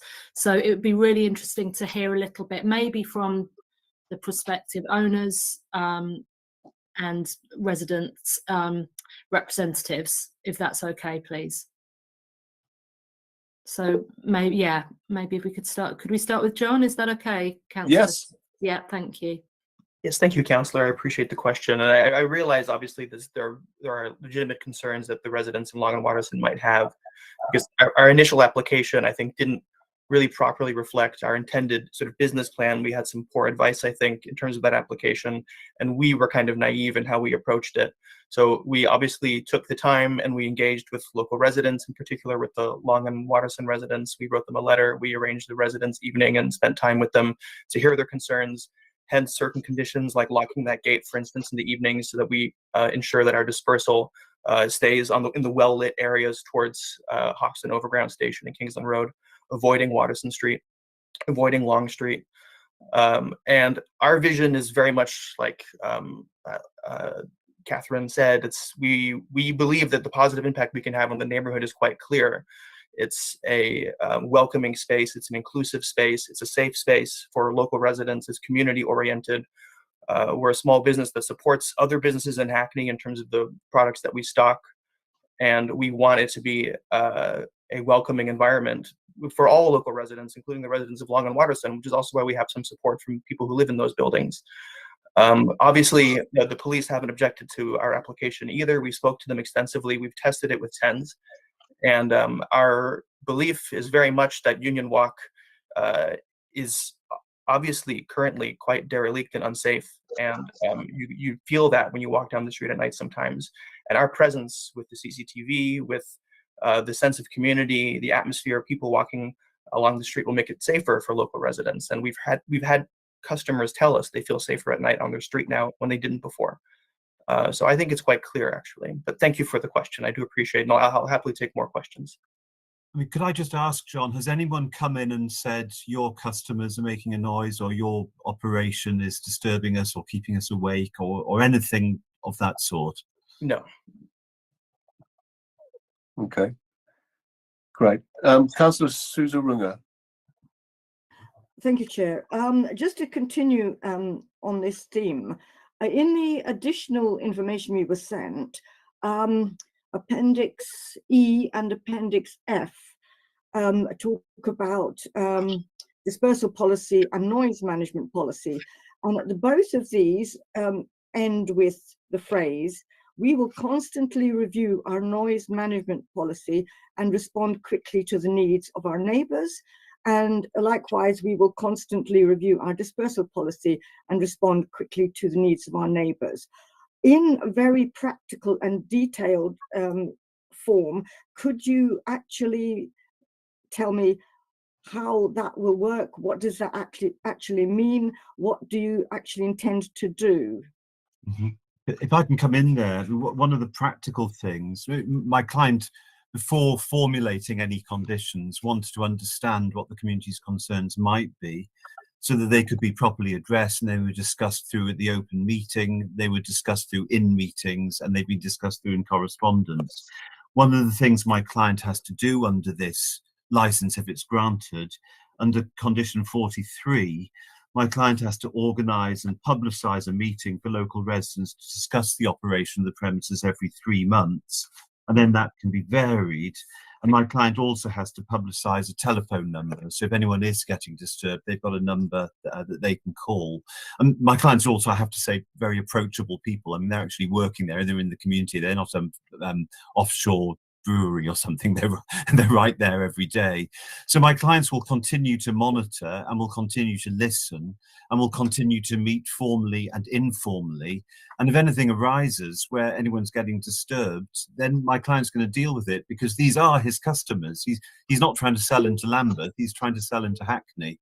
He's dealing with the Hackney groceries, the Hackney delis, the Hackney pubs and the Hackney residents. So these are his constituency, and he will just be ensuring by monitoring and listening that he's not causing any disturbance at all. The signs so far are very good, because all of your advisory officers are happy with this, and the temporary event notices have been run, some to maximum capacity, and there's been no difficulty whatsoever.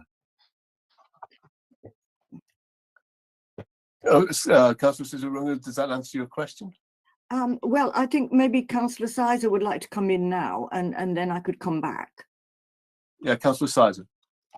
It was just to pick up on the resident engagement. It is positive to see that you've increased the engagement, that you've sort of have realised some of the mistakes maybe previously, and that you've done resident engagement. How can you really make sure that that doesn't happen ad hoc, but that is enshrined? Because I think where things have been contentious previously, we've really wanted to see that there's an action plan for resident engagement. So the minute there are concerns about noise, disturbance, anything like that, there is a really clear channel for residents to come and meet and speak. Yeah. Well, there is, I agree that it needs to be instant. We have got the quarterly meeting, but John, can you answer, if somebody's got a concern, how easy is it going to be for that concern to be registered, and how receptive would you be to the concern?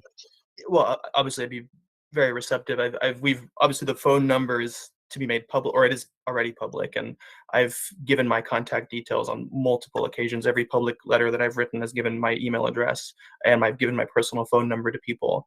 And obviously, in addition to the quarterly meetings, I'd happily have morning coffee discussions. We're there every day, and to listen to the concerns that people might have. And maybe we can even do something with that, so that we can do something for a good cause at the same time. Like, we're open to all sorts of types of models that we could sort of employ to engage with local residents in a way that's very constructive. Great. Any further points at all? Councillor Sizer, Councillor Sizarunga?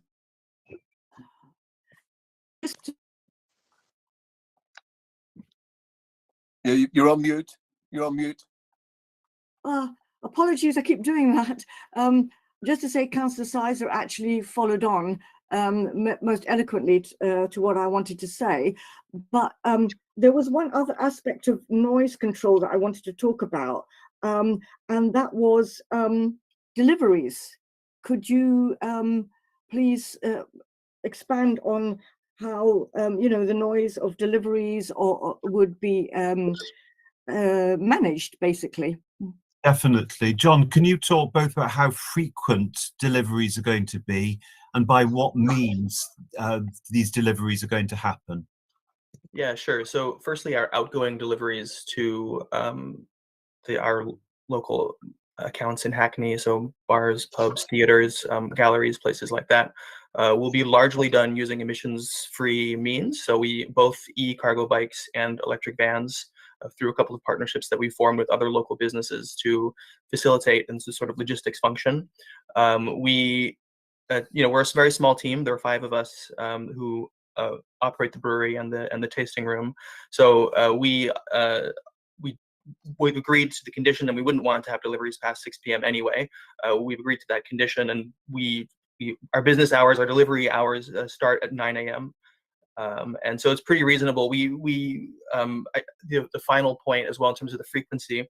So the beer that we produce for local distribution will be going out in one weekly delivery to a central distribution hub through the partnerships that we've formed. So we're not looking at extremely frequent deliveries. Some of the, we like any business, we'll have small deliveries of Amazon parcels and such. So there's no other real major concerns with regards to deliveries. The other point, though, actually, is that our customers will be, we have another partnership with Yard Sale Pizza, local pizza chain, who do their delivery using bicycles And so again, the noise impact should be very low. And so that partnership is for people who want to eat while they consume in our premises. Can I just add to that? I mean, the objectors come from the other side of the railway tracks, behind the building, in the Long and Waterson building. Correct. There's no And deliveries on there's that a side. yard which separates the back of my client's premises and their building. I think 27 of the apartments, there's quite a lot of apartments, but 27 of them look out, I think, over the back. Condition 40 says that there shall be no servicing, deliveries or waste collections via the rear doors or rear yard shown on the licence plan. So my client is just abandoning that yard in deference to the concerns of the Long and Waterson people who are the objectors. And also condition 42 says there'll be no deliveries from the premises after 6 p.m. So there's not many deliveries. They're not happening from the rear yard, and they're going to happen by electric vehicle. Right. Catherine, you want to come in? Yeah, sorry, I just thought I'd add, just because some people might be unfamiliar with Union Walk. Union Walk is a lot of back of houses anyway. So right next to my property, there's already a back lane into the neighbouring grocer and a lot of businesses there. They have deliveries starting before 8 a.m. every day. When I leave the house, there's already delivery vans lined up there. There's numerous businesses that already have multiple deliveries happening before and after the hours that have been outlined by the brewery. So I don't think that should really be a reason, because the brewery won't be impacted in terms of adding any more deliveries to that walk, that lane. Deliveries are already frequently happening in that lane, and that's just part of Union Walk. Okay, thank you. John?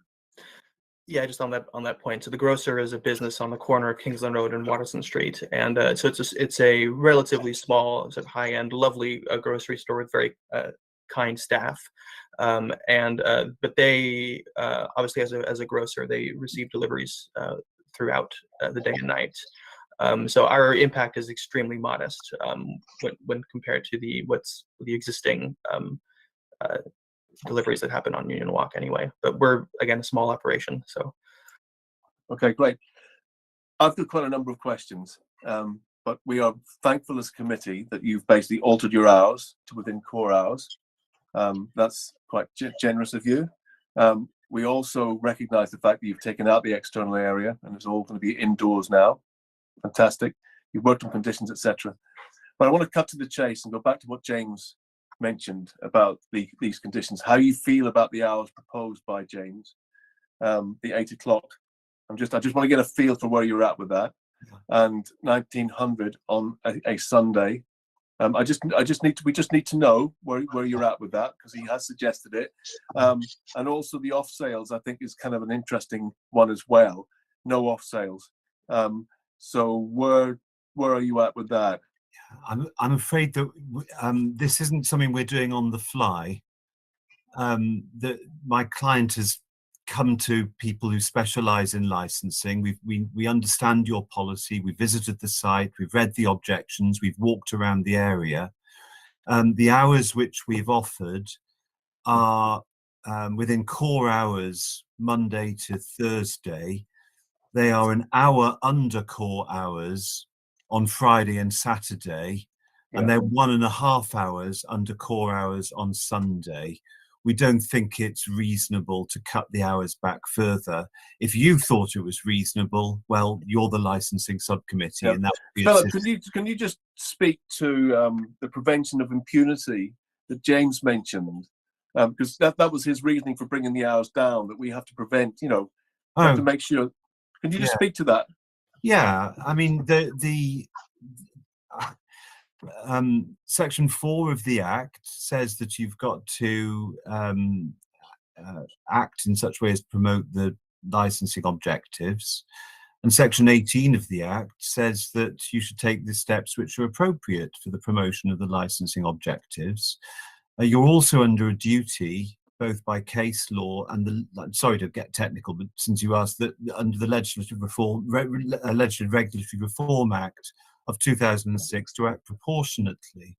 And that obviously means not doing more than you have to in order to promote the licensing objectives. So, for example, if you wanted to be absolutely certain that you weren't going to have crime and disorder in Hackney, you would never allow a license, because it's more likely there's going to be crime and disorder if you open a pub or if you open a club than if you don't. So what you're really concerned to do is to find the hours which you think are appropriate to promote the licensing objectives. To that end, you've got a policy. You're not bound by your policy. It's not a rule, but it's a good set of guidelines, and it's a starting point for you. And we've come well within your policy hours. We've done that because we know it's a residential area, and we want to make sure the residents are happy. That's then tested with the residents, and all the residents who look out the front who could potentially be disturbed are perfectly happy with what my client's doing and haven't objected, and all your advisors are happy with what my client is doing and haven't objected. So we think that what we've put forward is perfectly reasonable, and ought to be granted. There's no real ground to draw it back. Okay, James, Philip, can I just stop you there and allow James an opportunity to come back on this? Just to be fair. Yeah. James, do you want to come back on what Philip's just said? Yes, it's a matter entirely within your gift. And you may think that in view of the fact that this is a young fledgling operation, that it shouldn't start off with all guns blazing. The use of temporary events notices is helpful in a way, because they're able to say, well, look, on this particular Friday and this particular Saturday, I didn't cause a nuisance. But what you're being asked to do is grant a license which has a 7-day-a-week operation. And we think that that's very different. And it's for those reasons that we're saying, well, look, for the moment, at least, peg the hours back to sensible hours, in view of the fact that there has never been a licensed premises within the vicinity. Give them an opportunity to prove their mettle and then come back to you, but just not now. Okay, thank you for that. And Philip, do you want to make a comment about the off sales proposal that James made? Well, yeah, my client is brewing beer. People will probably want to buy that beer. People who live all around the premises will want to buy, and they'll probably want to walk in and say, look, we're going home to have a lovely dinner and to watch the football or whatever it is that people do. And they want to buy beer from my client's brewery. They can go to Sainsbury's and buy it, I guess, or they can go to the grocery and buy it. Why on earth would you stop people being able to buy beer from my client's grocery and take it away? Mr. Rankin said that the condition in relation to the exterior area is too vague. I'm not sure it is too vague. It's condition 2. It says there shan't be licensable activities or consumption of alcohol in external areas. I would think you would just say in the yard outside the building if you felt that needed tightening. I think we can all describe a fenced yard adequately, so it's not an uncertain condition. And if it was discovered that all of a sudden people were coming into the brewery and hanging around in sort of disorderly gaggles outside the building, well, my client will have to face up to that and will have to sort that out or would face a review. But there's no indication that that's the sort of people who are coming in. My client, of course, has set himself up in the community, needs to be able to sell to members of the community who want to stop by and pick up something to enjoy in their homes. So no, we'd strongly object to that kind of limitation. I've never seen a limitation of that sort in respect of a little microbrewery. Yeah, James. Again, I want to give you the opportunity to come back on this. Justice should not just be for one; it should be for both. So, James, do you want to come back on the off sales? Yes, the point is this: that what you're doing is you're preventing public nuisance, and the idea of having people outside that have the ability to buy something in a sealed container and then take the lid off their sealed container. Sainsbury's does not have a bar facility. These premises would have a bar facility. A grocery shop doesn't have a bar facility. And what we want to prevent is an extension of what happens inside taking place outside. That's the difference between Sainsbury's and a grocer's shop and the planned operation. I welcome the fact that the yard will be defined, but it doesn't stop somebody taking their off sale outside the yard and consuming it there. And that's what we seek to prevent by amending that condition. So it's about consumption then, James, not about taking bottles away. No, it's consumption. Okay, so maybe a condition around consumption could be organised. How does that sound to folk? Now, I'm really happy if you want to beef up the condition we've got. We are prohibited from having customers consume in the significant size yard in front of the building. If you wanted then to say, and the premises shall take reasonable steps to ensure that consumption doesn't take place in Union Walk, then of course we'd be happy that we've no desire for that to happen. I think it's extremely unlikely that it would happen, and it certainly wouldn't be a reason to prune my client's operation to stop it selling to people who want to take alcohol away. But if you'd like a condition that says my client shall take reasonable steps to prevent people drinking in Union Walk, then we'd be happy with a condition of that sort. It's too okay. Reasonable steps is the get out of jail card that operators always use. They always favour a condition which uses reasonable steps because nobody knows what that is. Well, if my client failed to achieve the end, then there'd be a review.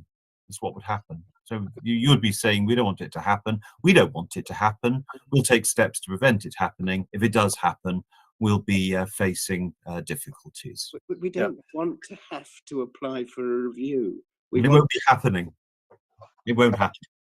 That's the assurance that Philip gives you. Philip cannot say that it will not be happening. Only the operator can say that it will not be happening.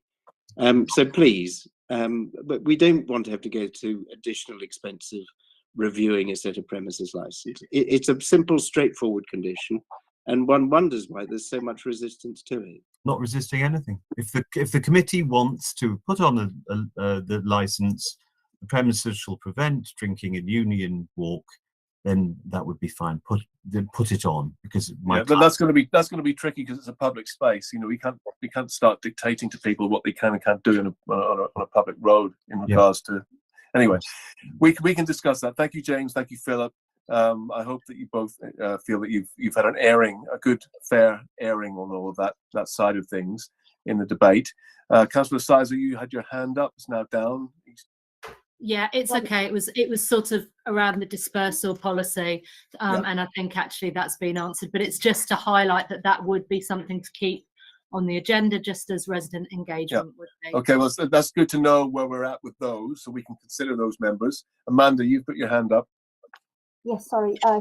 I believe that Councillor Sizer has to leave at 4:15, and we've only got 5 minutes left. So, are we able to come to a conclusion in the next 5 minutes? Well, let's try our best. Look, I'm going to run through some stuff here, and I want to talk about the double glazing on the windows very briefly. Are you going to still do that? Because we talked about that in the last hearing. Because I think double glazing in there would be useful. Do we need a condition on a noise limiter? Yes or no? If you're just using a little Sonos system, then that's fine. But bearing in mind, we had that condition proposed by George on the music,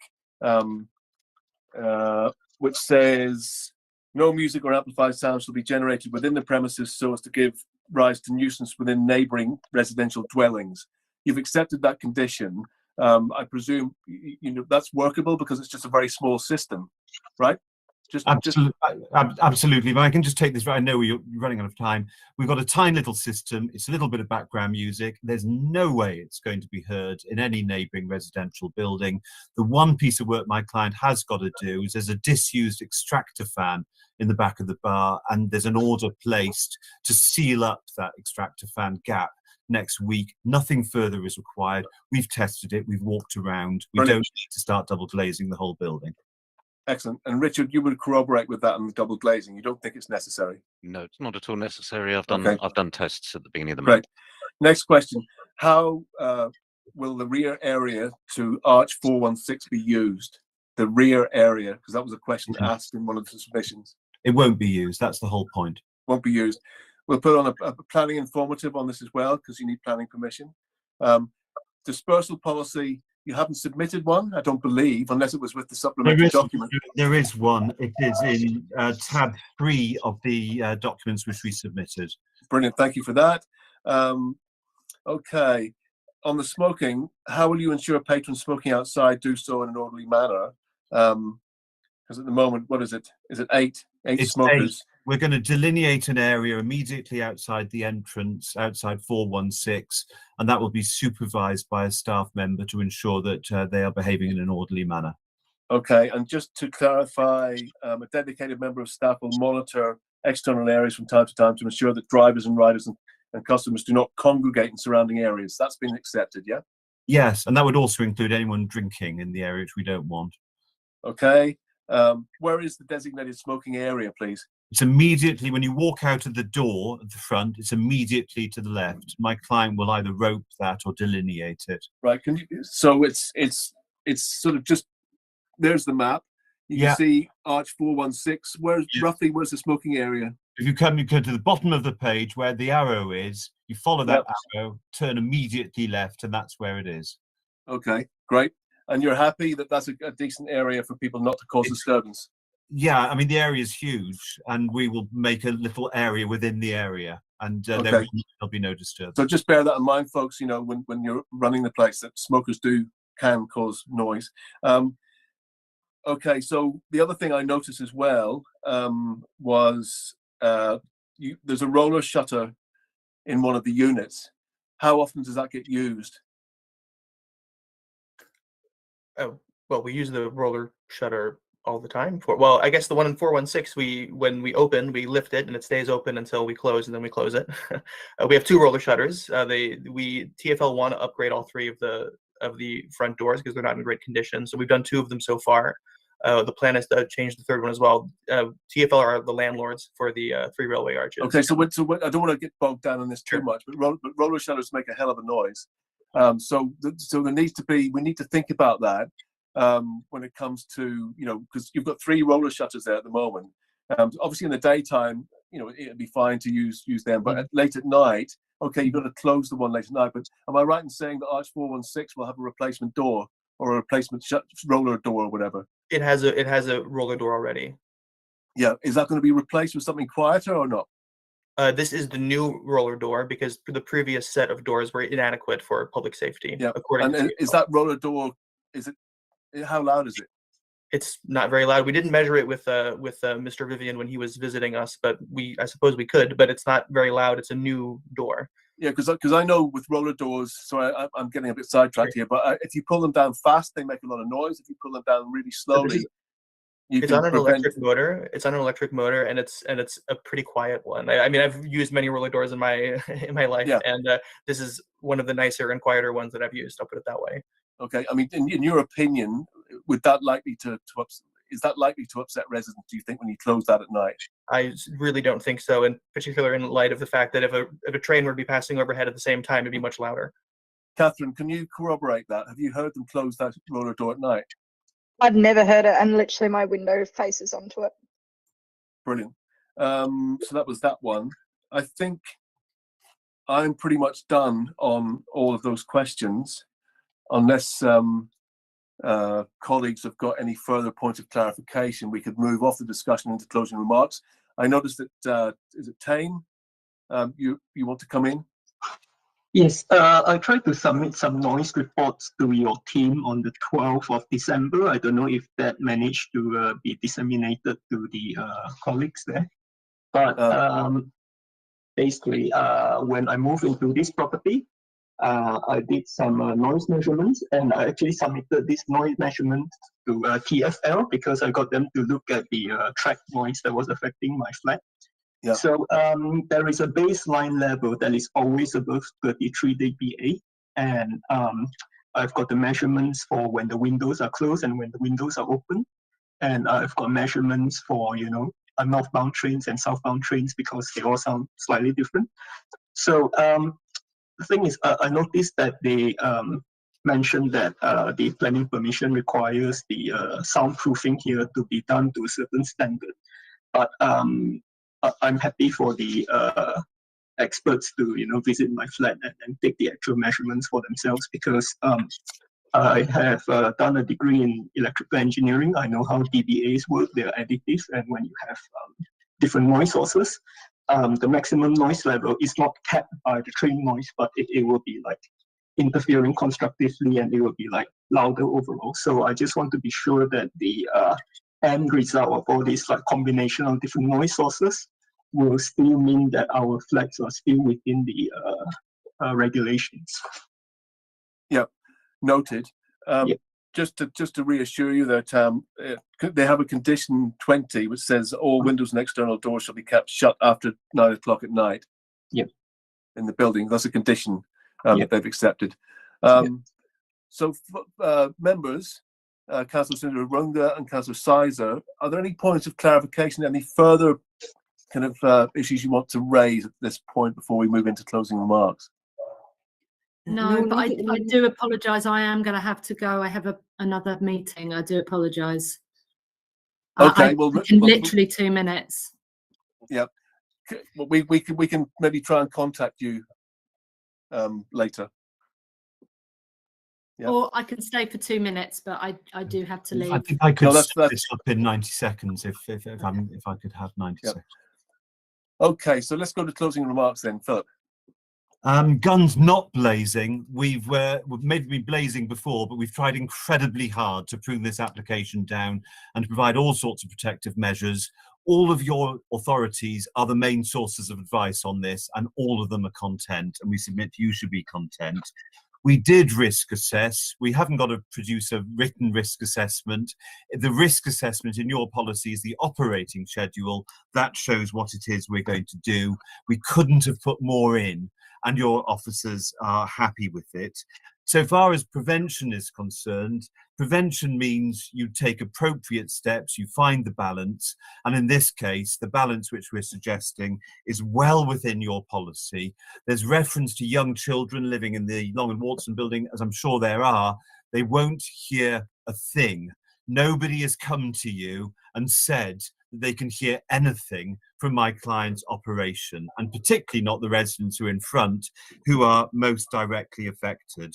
So we believe that we've done everything which we humanly can, and we'd ask you to follow that and grant as we've respectfully requested it. We've set it all out in a 2-page skeleton argument and in a 9-document set a bundle, but I don't think I need to go through all that because I know that you've got it. Okay, so James or David, who wants to go first? Shall I go? Philip says that broad sweeping statement that nobody will be disturbed upon the basis of 7 temporary events notices at various dates between the 3rd of November and the 8th of December. One swallow does not make a summer, and simply applying for TENS for sporadic evenings is not a real-time test of how these premises should operate. It's a sensitive area, and the residents are really concerned about this, and they say that the proper balance is struck by having more restrictive hours, and let's see what happens, and then let them by all means come back at a later date and apply to extend those hours. But for the moment, it's better to err on the side of caution rather than give them everything that they want. Those are my submissions. Yeah, thank you, James. And Mr. Chewett. Yeah, I've not made a representation here. I've just presented the report. Isn't No, it? but for the environmental health, aren't you stepping in for them? No? No.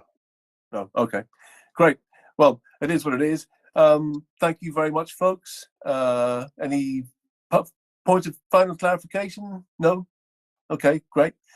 Okay, well, I call the meeting to a close. Thank you, everyone, for attending. We've got all the information we need to deliberate this decision. So, yeah, if all participants could leave the call now, then we will go off and deliberate. Thank you very much, everyone, for your time. Thank you. Thank you very much. Were you